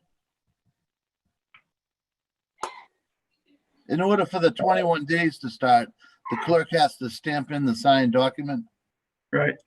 The members will stop by town hall and Amy brings it out into this one room and they can sign it. And then once we get the 4 signatures, record it, file the clerk. What, Rich, when will that document be ready for signature? I'm going to get it to you tonight. Yeah, okay. So tomorrow morning it'll be ready for signature? Right. Yeah. You guys can contact me and make arrangements. I'll be there at 9, Amy. I don't know. Dan, are you sending me anything that's going to need to be edited? No, I'm going to send you a PDF. That's a clean version to sign. Okay. I'll be there at 9:05. All right, so tomorrow, Betsy or I would be there to bring it out. What's that? I said it'd probably be myself or Betsy. Amy's not in tomorrow. Well, one of us will be there. All right. So Rich, who do we call? What number do we dial to get somebody? Let's call my number. Your office number? Yeah, my office number. Okay. All right. Devin and what is it again, Rich? You make it down tomorrow, Devin? What time does town hall close tomorrow? 6 o'clock.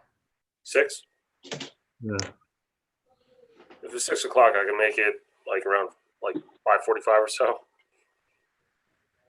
Rich, I'm here in town, and I'm working. I'm just at home, so I can make arrangements with Devin to Okay. All right. meet at town hall, come pick it up at the town hall, something like that. All right. Okay. So 508. Joe, you available tomorrow? I can do it towards the end of the day as well. Okay. So Amy, if I could hook up with you to get, the signatures and anything else you needed signed, that we could do that tomorrow. Yeah, that'd be perfect. So we'll email tomorrow and get that all set. Right, but figure it'll be, in my case, I have to be like around 4:30, between 4:30 and 5:30, I can definitely do. And Devin, you said around 5:30? 5:30, 5:45. I can just text you if that works. That's fine. I'll just plan on being at town hall at about 5:15 or 5 o'clock even. And Yeah, that's fine. If you want me to line up with Devin so it makes it easier for you, I'll come closer to 5:30. okay, I'll be there at 5. You guys call me when you get there. Very good. Thank you. Thank you very much. All right. Good luck, Al. Good night, everyone. Thank Have a you. night. All right. Hey, Rich. Chris, are you coming back on, Chris? Yeah. Yes, I'm coming back on. Thanks, So Mike. Rich, what's the number again for you, Rich? 508-440-2807. Thank you. Okay. Everybody all set? Good. All right. Now we have one other deliberation, which is 19 Shire Drive, which I think you all remember was the request to allow outdoor storage of more than 3 commercial vehicles up at Shire Drive. And number 19. So we closed the public hearing and we did not deliberate it. Joe, do you have any findings of facts for that? I don't have the specific finding of facts noted down. I mean, it's all within some of the information we have. Should we just go through it right now and identify them? Sure. All right. I just want one question though. I'm going to pull up, from my own reference here, the application for 19 Shire. I need to know, is the notice of public hearing, is there one notice of public hearing for this originally, or did it change? I think what I sent you was called, was the second one. Let me, Yeah, could you just resend me, Amy, the proper notice of hearing so I can properly reference that for the write-up later? yeah, I'm Right. not, The first one was on April 1st, but there was a second notice. Yeah, I just want to make sure I have the right one. I think I have the right application, which was on 6/29. Is that correct? yes. Yes. All right. So at least I have that in front of me. So do you have the notice of hearing that being held on April 1st, 2020? I'd have to go digging through my email or files. I probably wouldn't find it right away. If you just want to send it to me again, it makes it easier. Yeah, you want me to email it right now? I think I can just share my screen. Well, just share your screen for now for the purpose of what we're doing right now. I just want to make sure I have it for the reference I need for later. But but I think I'm going to be looking at the application as we talk about finding of facts one more time. Right.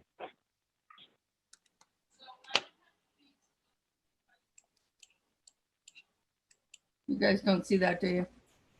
I see it. Oh, you do? Yep. Okay. Okay. All right. Do you want me to start off with some finding of facts for you, Joe? Yeah. It's been a while since we talked now on this one, right? When did we close this? Just the last meeting or 2 meetings ago? We closed it, I think, on 7/1. Oh, okay. Yeah. So I think everybody's pretty familiar with this. This is the Shire Drive. And this is the project that we went back and forth on a little bit because they actually did not have the commercial parking in the rear of the building. So they reconfigured. And again, it's in the C1 district. So therefore, a contractor headquarters is by right in the off-highway district. So what the applicant was looking for was for 9 spots. And I think it might have been Don. We talked about 10 or less spots in total for commercial vehicles. He was looking for more than what the bylaw allowed, which was 3. So one of the findings of facts was he was looking for 10 or less spots for commercial vehicles in the rear of the property. Again, the property is in the C1 district off highway, which allows for a contractor headquartered by right in accordance with J7A1A. There's going to be vegetative screening on the south and the east side, screening the rear parking area.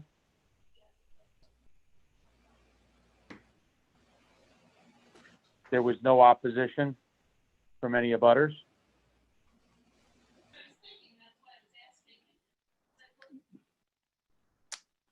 And pretty much that is as far as I could come up with was what's in the purview of the zoning board, other than the standard boilerplates, Joe, lighting. That's what I had. We're not going to address the material storage. That's a planning board function.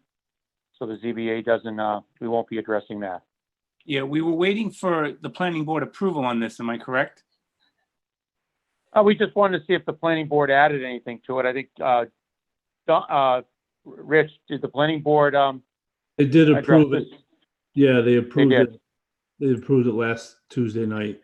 The special permit for the outdoor storage, the site plan, earth removal, and the stormwater management permit. Okay.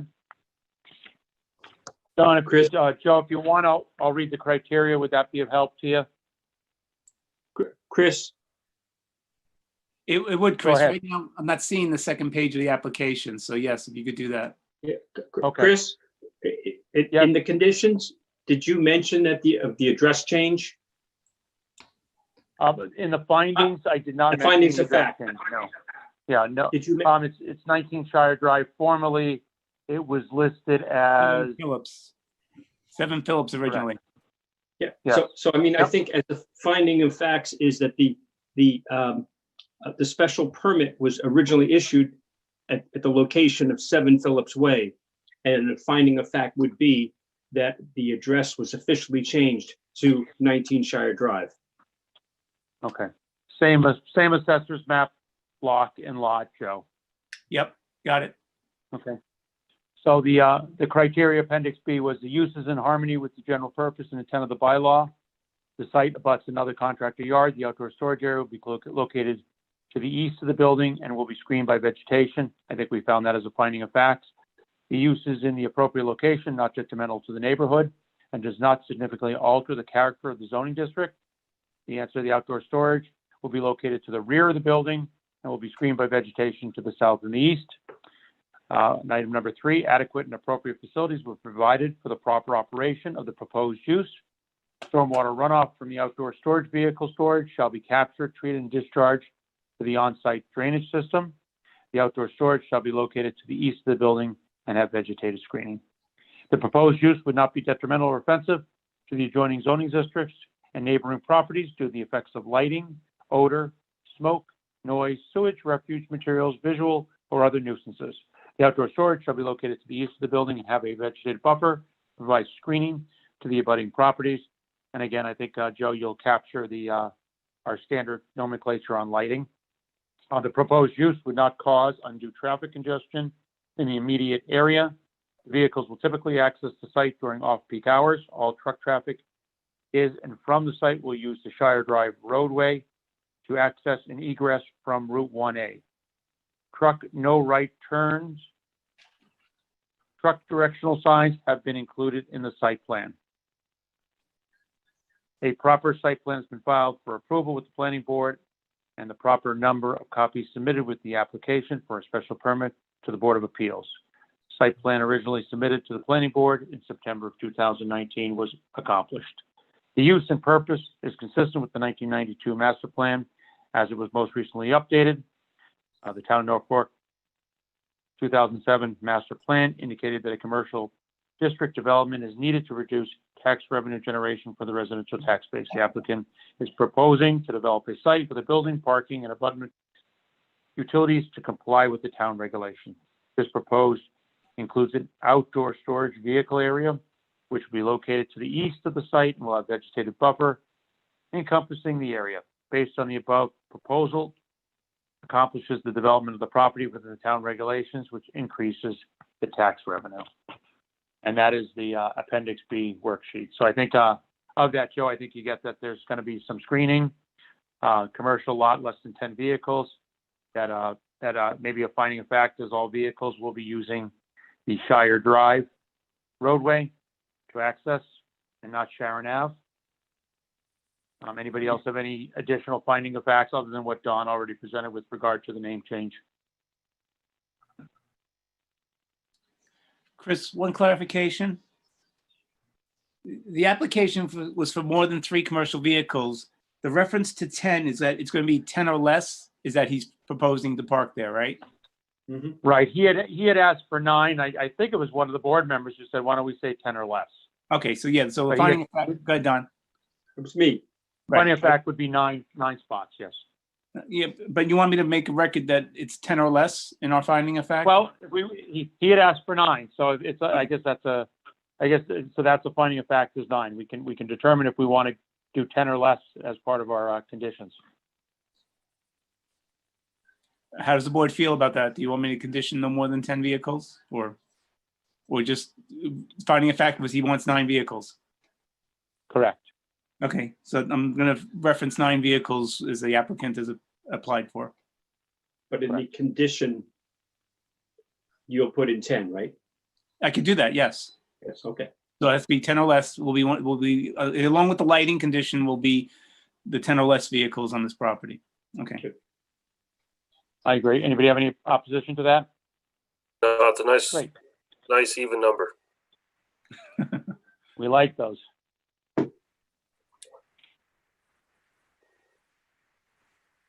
Anything else, Joe? I can't think of anything else now. Okay. All right. So this will be a motion to grant. So do you want to make the motion, Joe? Yeah, I'm looking. 1 second. The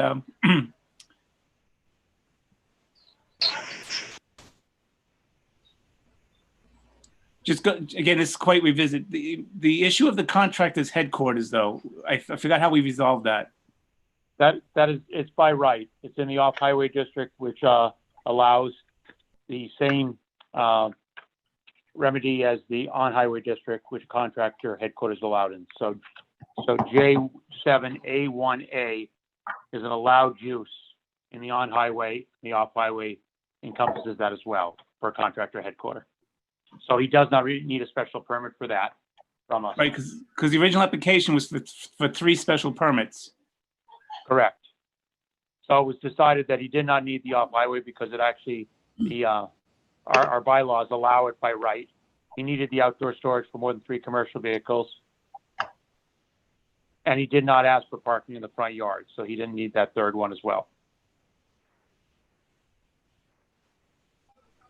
Okay, so I guess I'm making a motion that we grant the special permit to AA and JB Realty LLC to allow for outdoor storage of more than 3 commercial vehicles limited to the rear yard. And that's it. Yep. As per per section J7. as per section. Go ahead, Chris. Yeah. Per section J7A2B. That's correct. As per section J7A2B. Sorry. Do we have a second? I'll second that. Any further discussion? Okay, this is a motion to grant. Mike Kaliza, Yes to grant. Joe Sebastiano, Yes to grant. Donald Hanson, Yes to grant. Devin Howe, Yes to grant. Christopher Weider, yes to grant. Okay. That is all set. Joe, you're all set with that? Yes, I've got it. Okay. All right. Amy, I'm not going to do minutes tonight, if that's all right. So what we have now is the new business, which is the appeal of 4 and 6 Hill Street, F11A. Yep. And I don't know if Al's back on the line. I know Rich is here. I'm going to let Rich talk through this a little bit, and then we can have a discussion, and we'll allow him to make his request as well. So, Rich, do you want to start this off? Sure. I did send out a letter earlier today outlining the applicability of the provisions relative to the zoning act when it deals with appeals as it relates to our zoning bylaws. So under section chapter 40A, section 8, the appeals. Did I not get that letter? Get that letter. I never got a letter like that. Okay. All right, hold on.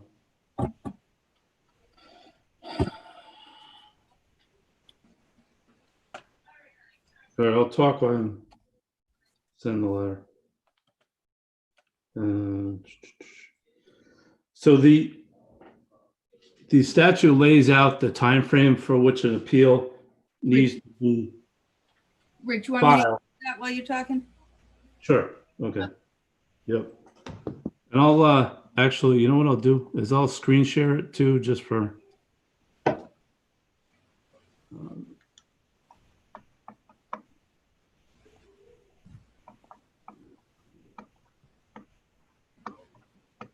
It'll actually probably be beneficial to.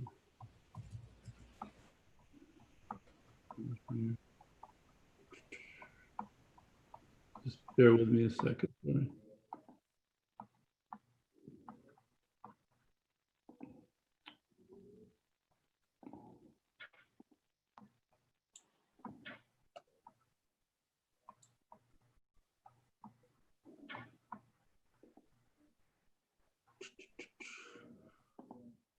Come on.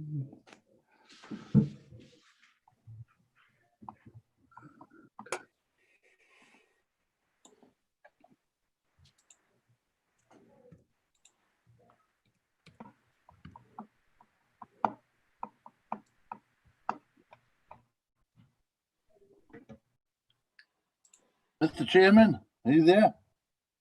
Yes, I am. I'm trying to figure out how come I didn't get a copy of this letter, being that it was my appeal. I think Rich sent out this letter late this afternoon. So I think Rich, you obviously didn't include you on the distribution, but he's basically all he's showing in this is the local bylaw house. So I don't think there's any surprise in this letter. I just like to be prepared. It's only fair. We know you're always prepared. No, it was my understanding. I think that you were aware of the issues that I'm going to just review in the letter. So but my apologies for not sending it to you. So as I stated, so as I started off in the body of the letter, so G64B, the powers, the Board of Appeals, it cites section 8 of chapter 40A for the powers of the zoning board of appeals. If I could interrupt, is everybody seeing the letter? I'm not seeing a letter. Rich, we're seeing your Screen Connect screen. Oh, okay. All right. Hold. You see it now? I don't see it yet. No, I don't.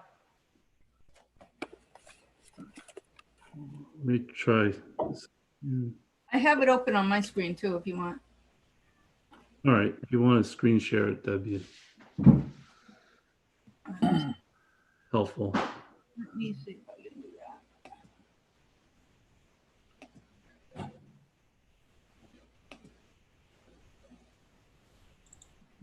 Are you seeing that? Yeah. Okay. All right. So I think there was, some questions relative about the appeal process and what we follow. And under the zoning bylaw, it references following the state law, which is section 8, chapter 40A. Under section chapter 48, section 15,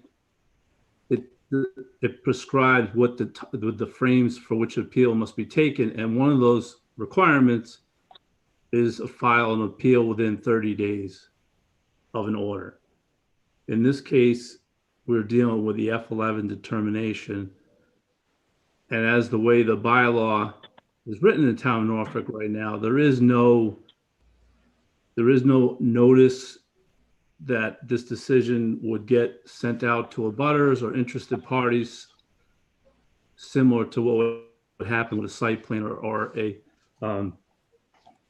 special permit. So someone who potentially is aggrieved, there isn't right now, the way the bylaw is written, there isn't a roadmap to say exactly what you have to do. You have to, it's a hunt and peck, and you might not be aware of a decision of this nature is being made. And that's the way the bylaw is currently written, which for those that can agree by it, it's unfortunately it's the way the bylaw is written. However, there are ways to rectify it, but that's not the case presently.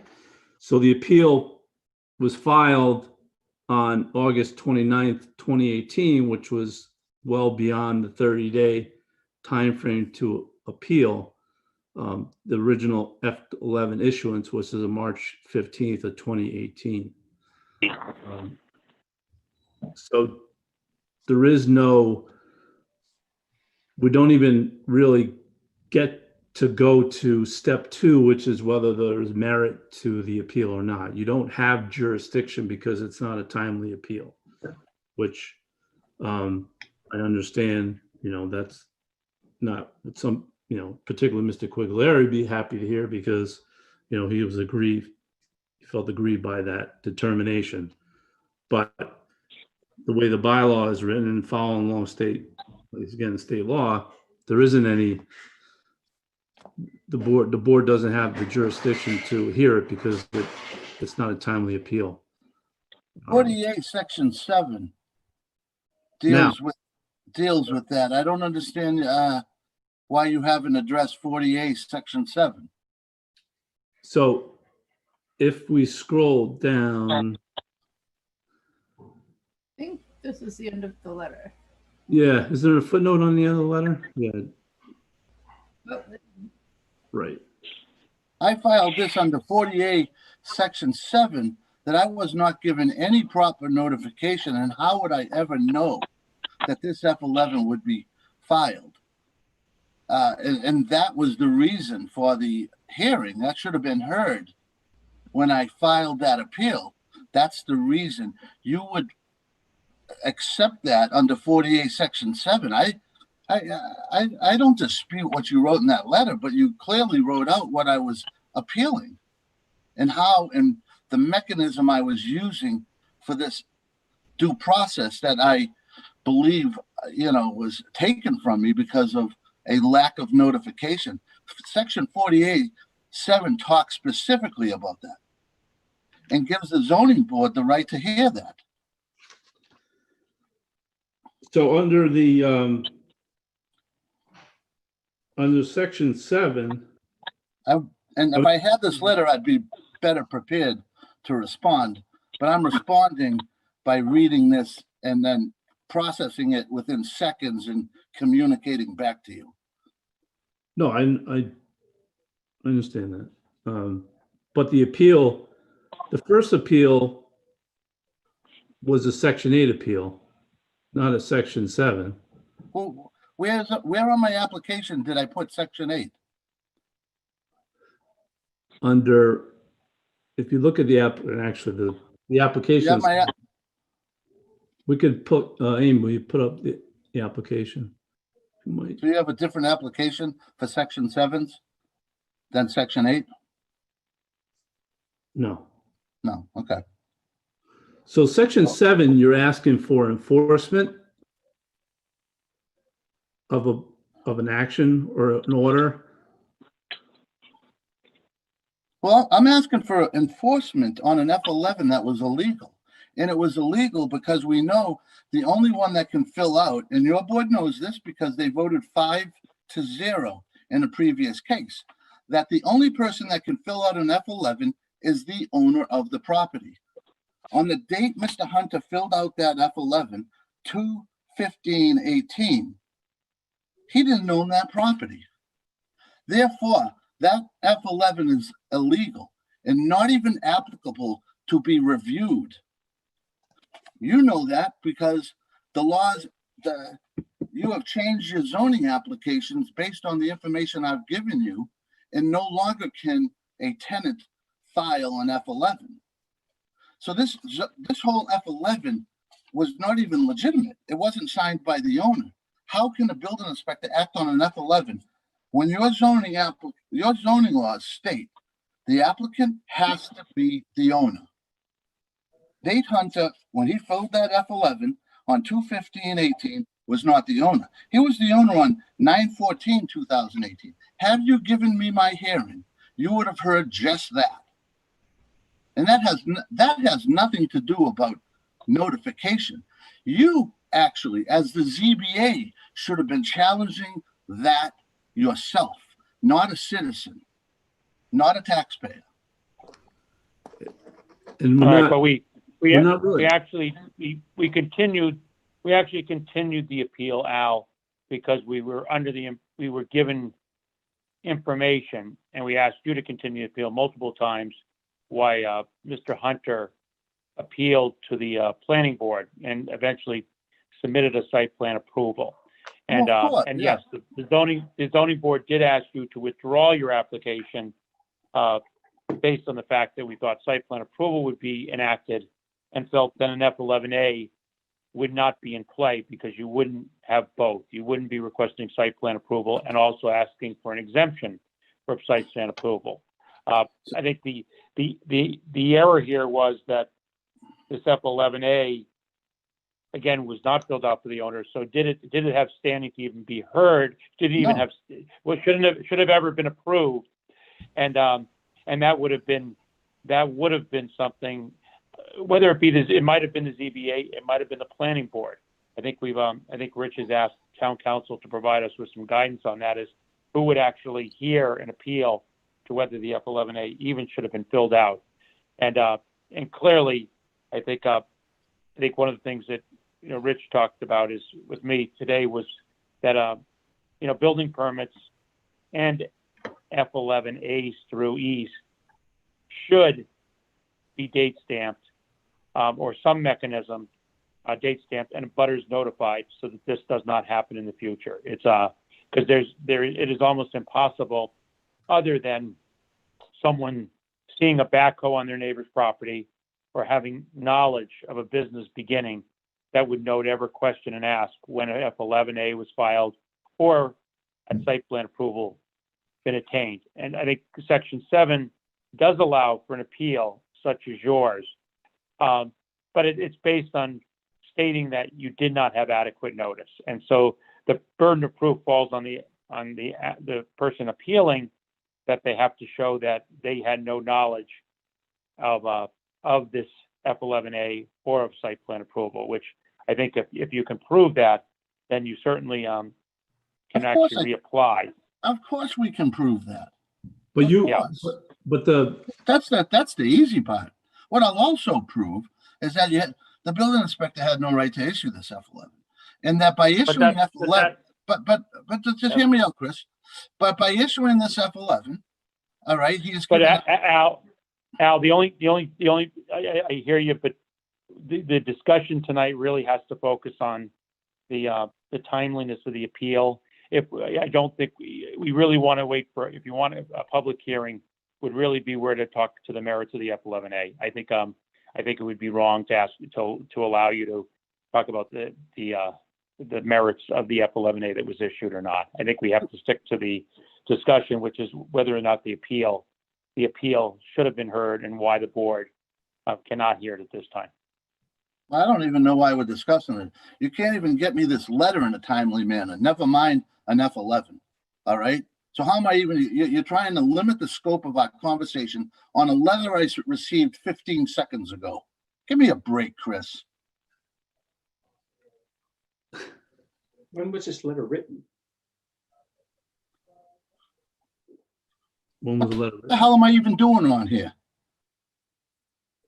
When was this letter written? It was written yesterday. Rich wrote it yesterday. I got it 15 seconds ago. Al, with all due respect, okay? You can't say that you weren't knowledgeable about what the content of this letter was. If you do that, I think am not knowledgeable about the content of the letter. What are you talking about? Okay. Well, all right. The content, though, I think the content of the letter is less important. The content of the letter basically says what the Norfolk zoning bylaw says in reference to the state chapter 40, section 8 and section 15. I think the merits of this, or the lack of merits of this, is that section 8 and section 15 prevent an appeal due to timeliness. But section 7 of the state law does allow an appeal, whereas an applicant or an appealant can prove that adequate notice was not given. And I think that the discussion tonight is really to focus around that, is whether is the board to understand and or have input as to understanding why the appeal could not be heard.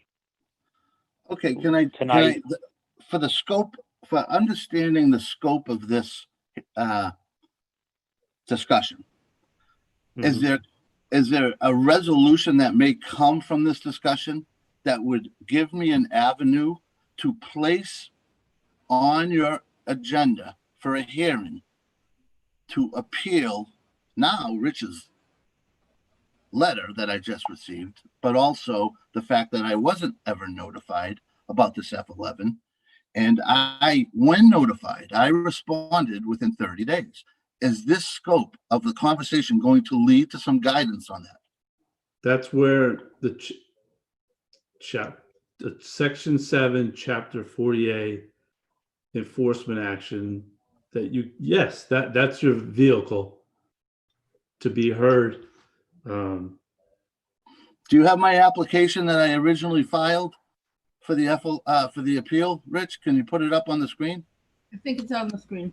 Amy has it. I think it's on the screen, isn't it? Yeah, you just have to scroll up. So what you would prefer to have seen here is appeal Bob Bullock. Where exactly did I put section 8 on this?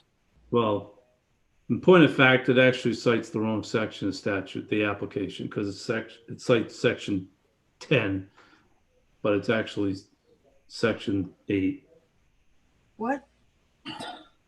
Where does What? that section? So you're saying that I don't get any benefit of all these different sections. I have to specifically name the section when filling out this application. I don't see that. Section C, state exact nature of the request, cite applicable zoning bylaws. You may attach additional paper as necessary. Sections, see attached documents, 7 pages. If I think if you don't mind, I can pull up section 48, section 8, so you can see it, so everybody can see it. I think that would help. So of all these appeals that you get, every appellate, every person appealing this puts a section down in that description that they're going under. Is that what you're telling me? I just want to know the standard that I'm being held to here is the same standard that every appeal goes under. Chris, when you appealed the building inspector decision, did you put a section of MGL under your application? I appealed a specific Norfolk zoning bylaw. So yes, I did have a specific Norfolk zoning bylaw. In your case, you would have to identify MGL, because the Norfolk bylaws don't address what you were looking for, which was an appeal based on not being notified in a timely fashion within the 30 days, which I think is what Section 8 and 15 are referencing. Right. So on the screen, Amy has Section 8. So from your appeal that's on that zoning bylaw form, it's a Section 8 appeal. You don't necessarily need to cite a section, but the point is that that appeal wasn't made within 30 days, the Section 8 appeal. If you want to pull up Section 7, Amy, just to, so. I believe you lost your rights on this. I had that appeal scheduled for a hearing. It continued 6 times. Not once did you send me a letter saying my appeal time period was tardy. Can you show me the letter you sent me saying my appeal time period was tardy? Or you can just, your rights are you can just pull that out of thin air anytime you want. I'm not. I had a scheduled hearing for an appeal. That hearing was on for a public hearing, notice to the public, for 6 different hearings. Not once did you say to me that your hearing could not be heard because your time period has expired. Why now, 15 seconds before this meeting, are you giving me this letter saying that, when you could have given it to me 8 different times during public hearings that I showed up to and continued? So you're asking Can you give me that explanation? Or is it just convenience now? No, it's not convenience. I think the intent, and I'll speak how I view it, was the original appeal of the determination of applicability from the building commissioner was that Mr. Hunter needed to go through the site plan approval process of the planning board. As you know, Mr. Hunter applied for site plan approval, albeit not till June of 2019, but essentially, I would think the objective of the appeal was accomplished by the individual filing a site plan approval to the planning board. And I think. Well, you say that, but.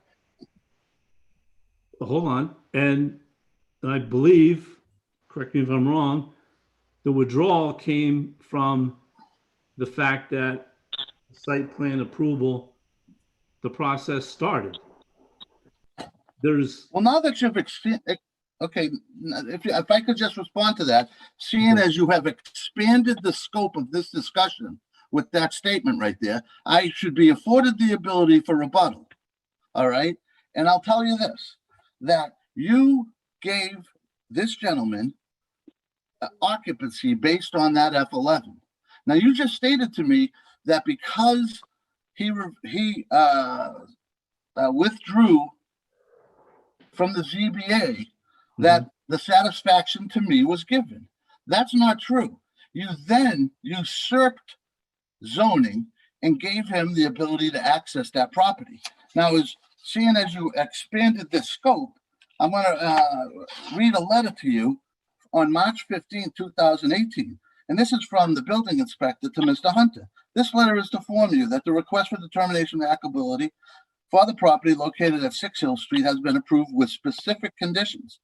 According to the town bylaw, building structures used located within the off-highway require a special permit in order to park more than 3 vehicles. All right. So that was a special consideration. Your zoning bylaw, F11A, specifically states, okay, that he cannot, when a written determination under, and this is F11A, 1AG, when a written determination under this section is issued within 15 days of the application, is received by the building department, occupancy shall not occur until compliance with all conditions of determination have occurred. So that determination never was completed. The only way for it to have been completed would have been the ZBA issuing this gentleman a special permit. This condition prohibited occupancy of that building. You usurped your own zoning. No. You had him withdraw. Then you gave him occupancy, violating your own zoning bylaws. That's not correct. So You actually F1, expanded the scope for this. so the section you cited is in the revision to the site plan approval bylaw. That's not the bylaw that was in effect when this F11A determination was issued. Interesting. So that's the position, huh? Wow, we're really lawyering this pretty good, huh, Rich? All right, we're getting, again, Rich, and now you're getting into deliberating the merits of the F11A that was issued. I think at this point, I think there is remedy to hear an appeal for this. It would be Section 7, and it would be obviously within that application explaining why adequate notice was not given. And I think that's basically what comes out of this letter. It comes out of the discussion. I think I'm opening it up to the board at this time if there's any other comments in regard to this, other than the fact that I think again, it's another area we have to clean up in our bylaws where we have to identify dates, and they have to be stamped by the town clerk to avoid this kind of confusion in the future. I open it up to the board for any other comments.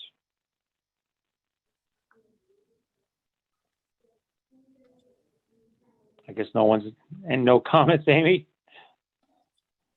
How about to the rest of the public, Chris? We will in a moment, yes. Amy, anybody, any comments from the board? Are they still there?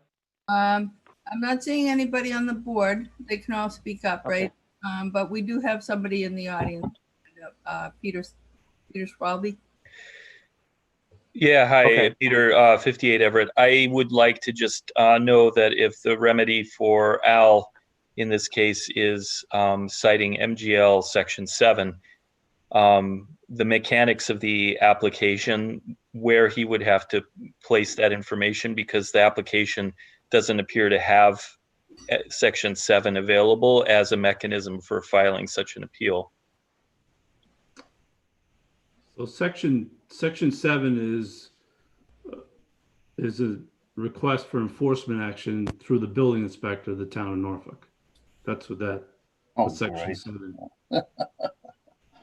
is citing. Now, just a couple points of clarification. But at the last planning board meeting, it was mentioned that if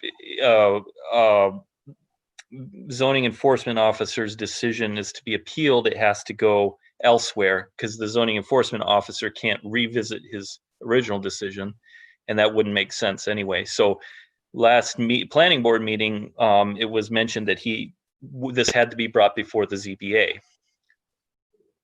So just point on, I guess, what was said last planning board meeting versus what I think the planning board, at least in the discussion, wasn't exactly landed on a clear path necessarily. What I would say is that the Section 7 is an enforcement action. Like anybody who feels that there's not enforcement of the zoning bylaw, they can seek enforcement through the zoning officer first. And then if you're not satisfied with that action, you could appeal it to the zoning board of appeals. In this particular case, Al, you withdrew it without prejudice, so you're actually, to a degree, things are being discussed about this whole F11 back from 2018. So I can't say that you haven't had an opportunity to discuss it. I mean, you have before the planning board, you have spoken at several different meetings relative to the topic. So you certainly haven't been silenced on this matter. I mean, there has been venues of it. This is just, it was not timely appeal under the bylaw. And the reason why you asked me an answer, I was trying to give you an answer that the objective of the appeal, at least from looking at it from the town side, is that site plan approval wasn't the determination back in 2018. Mr. Hunter filed for site plan approval, which, from at least the town's perspective, addressed the issue at large. He went to site plan approval for through the planning board. So it's not as if. Let's not just say, wait a second. Let's not put him in the angel status. He got a violation from the building inspector from occupying the place with thousands of pieces of junk. And he had to be forced to clean the place up based on pictures that, from me driving by, that you and Bob could have driven by any time and saw this. So it was only because of my activism that this was all done and partial remedy was made. But right now, he's not complying with zoning. He has storage in the clear view of the public without a special permit. So and nobody's doing anything from the town. So the first part, Al, all I'm referring to is the fact that he needed to go through the site plan approval process because of what he wanted to do necessitated site plan approval. And he agreed after consulting with the town that how he intended to use the property clearly would trigger the site plan approval. That's all I'm talking about, that. And yes, I'm telling you, and you know, that it wasn't immediately filed. I get that. So I'm not saying I'm not characterizing one way or the other what he did or didn't do. I'm just saying that's what happened.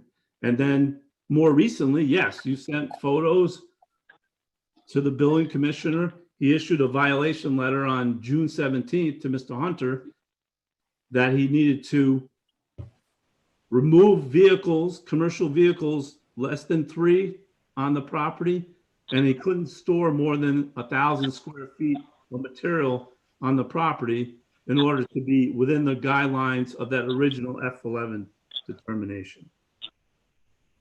That's. But can I just ask one final question of you? Yeah. Colonel Jessup wants to know, did you give him the F11 to move in there? So technically the answer to the question, I didn't give him anything because it's not my. Well, you're co-authority on that. Under right the in the new, zoning. Under the new bylaw, we're not talking about the new bylaw right now. We're talking about the one that was in place before we changed it in 2019. Okay, did Bob give him permission to move in there?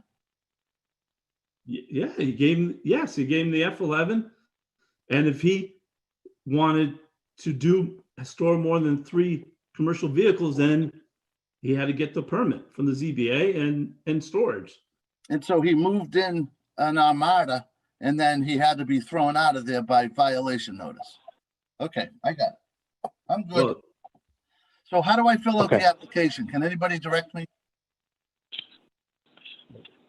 First, you're seeking enforcement under Section 7 right now. That's. So I have to go back to the building inspector? Yes. Back to the building inspector. Great. That's hold on. Unless you consult with an attorney and tells you otherwise, we're incorrect. But our reading of it is that you need to go through Section 7. And this is, I'm not making this up on my own. I confer with town council, so I'm not making this stuff up. Okay. Your building department has obstructed. All right, Al, let's again, don't keep it, let's keep it to the issue. All right. I think we've had enough discussion on it. Any other comments from the board? Mr. Chairman, I think that the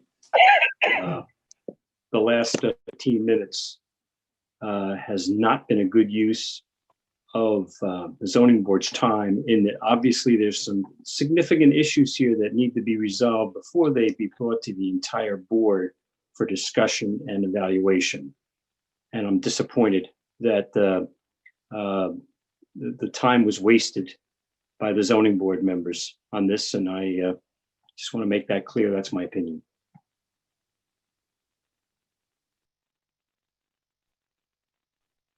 All right. All right, hearing no other discussion, we're all set with that. Any other? Yeah, hi, this is Peter. The reason I'm commenting on this is because I'm in a butter to this project and it has had many issues. This being one of them. Last planning board meeting, the direction was via town council to go to the ZBA for a review of that F11. So I as a resident am very concerned when I see that Al in this respect is being directed towards different avenues at each meeting that takes place with regard to this property. I concur. I don't think that's an accurate representation of what happened the last planning board meeting, all due respect. These are complicated zoning issues that have different facts, and different facts present different approaches that need to be done. So I'll leave it at that, and I think that that's not accurate.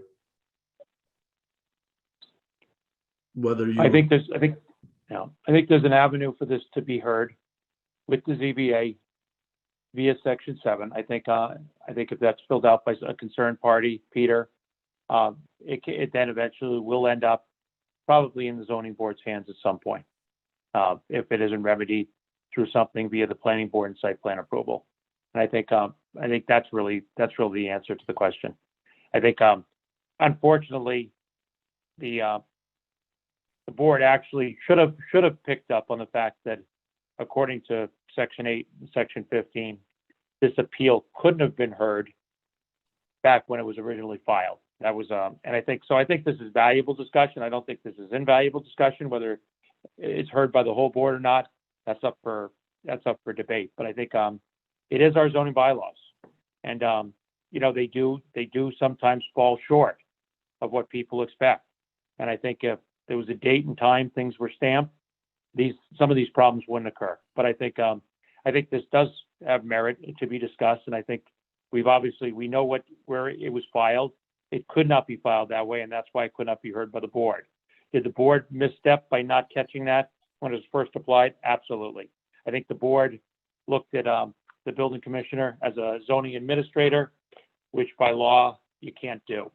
So I think we learned a little bit there. I think Section 7 does allow for an appeal, and I think that would be the avenue to take to get this heard eventually and get this resolved.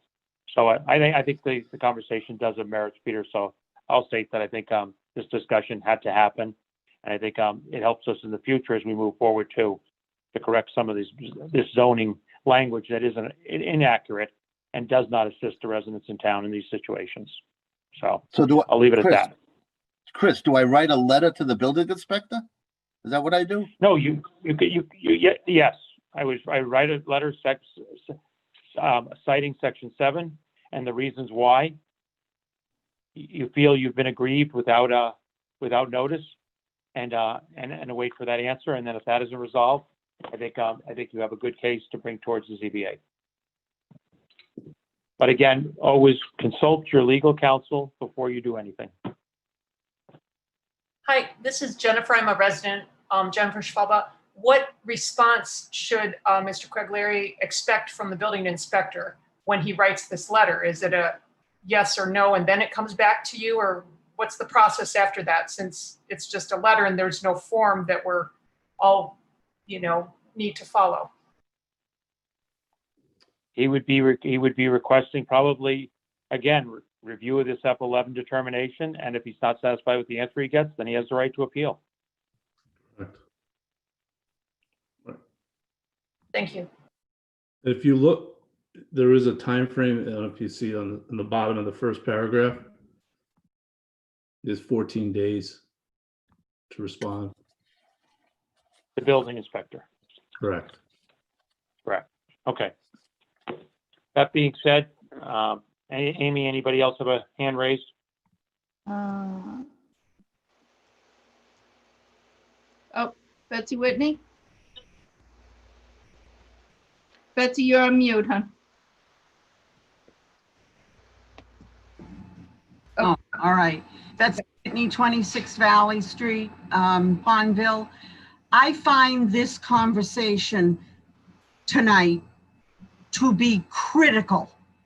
I think the appeal process is a part of our American legal system that is so important for citizens to understand how to use it from the simplest situation to the most complex in Supreme Court.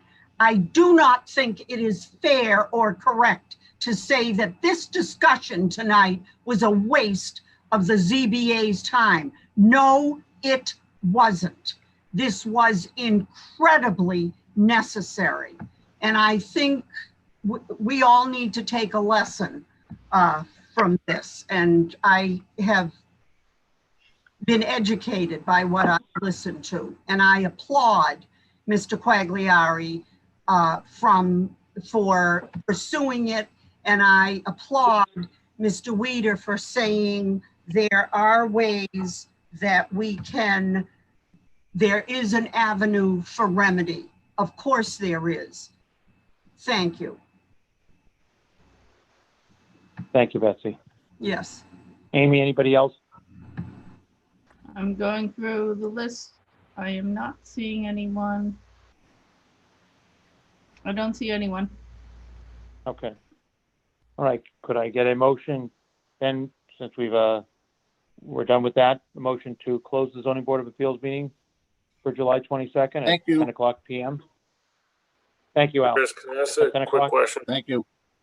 Yeah, who's speaking? It's Devin. Okay, sorry, Devin. Since I can't see anybody, it's a little difficult. No, I'll make it quick. That meeting next Thursday regarding Lawrence Street for the Mann property. I was planning on attending that. I don't know if anyone else was, but I think it's just important that Amy knows if, obviously we get a quorum of us attending that meeting. Good point, Devin. Does anybody else plan on attending that meeting, which is an introductory meeting? And I don't know, Rich, if you want to add anything to that as to how long you think that meeting is going to be, but does anybody else plan on attending that meeting? I was going to attend it as well. But I think, Devin, we can attend it. It's whether or not we participate. I don't think we can. Yeah. I think we can both be on the call, but we both can't speak. So I think that's the issue here. But and I won't be speaking at it, but I certainly will be attending it. Okay. Yeah. Is that correct, Rich? Yeah, that's correct. I mean, quickly, the idea is that David Peter, who's an environmental cleanup company, is working with Dave Waluka, who's a real estate broker, on looking at possible assessing the cleanup cost of the Buckley Mann property, at the same time looking at ways to pay for from development of the property, and their initial pathway they want to try to see if it could be done through an open space subdivision through the planning board and not through have to necessarily be a 40B project. So that's at least their approach, but they like to get introduced themselves and hopefully start afresh with the community and look at trying to get that property cleaned up and then some development to pay for the costs for the cleanup. So are abutters to this being notified? So we there's a list of residents in the Lawrence Street area that have been following along that we sent the email out to. The actual note, the meeting invite is posted on the town Norfolk website with the web link. So it's, again, it is out Yeah, there. I'm just thinking back to like how many of the signs that went up when Abbeville was being discussed on the Mann property. There were a lot of signs on people's lawns surrounding this property. Obviously, I'm sure the word will get out. It's just a matter of I might be listening to myself next Thursday too. Okay. Yeah. As much as we, like I said, we had, a good group of people who follow along, and they've asked them to share the word with others too. And we did put it up on the website with the link. Maybe Amy, maybe you can send that to the Friends of Abbeville, those who were involved with the original project. Maybe we can get that out to them just so they have they have access to that. Those that may not know it's happening. I don't know if everybody checks the town website No, I on a think regular basis. That is the ones I sent it to, Chris. Oh, great. Okay. Yeah. So you've got Yeah. those people covered. There's a good group up there and they have lots of, they correspond. All right. We have a motion on the table to close the zoning board meeting. Do I have a motion? I don't know if we have a motion. No, not yet. I'll make the motion that we close the meeting for today, July 22nd. Okay, 10 o'clock. Do we have a second? Devin seconds. All those I need further discussion. Aye. All those in favor? Aye. Aye. Aye. Thank you very much, everyone. We'll take up the minutes next meeting, Amy. The next meeting is, I think, the 29th. Is that correct, Amy? Next Wednesday. Correct, which will be the 144 Seacon Street. Yes. Okay, have a good evening, everybody. Good night. Good night. Night.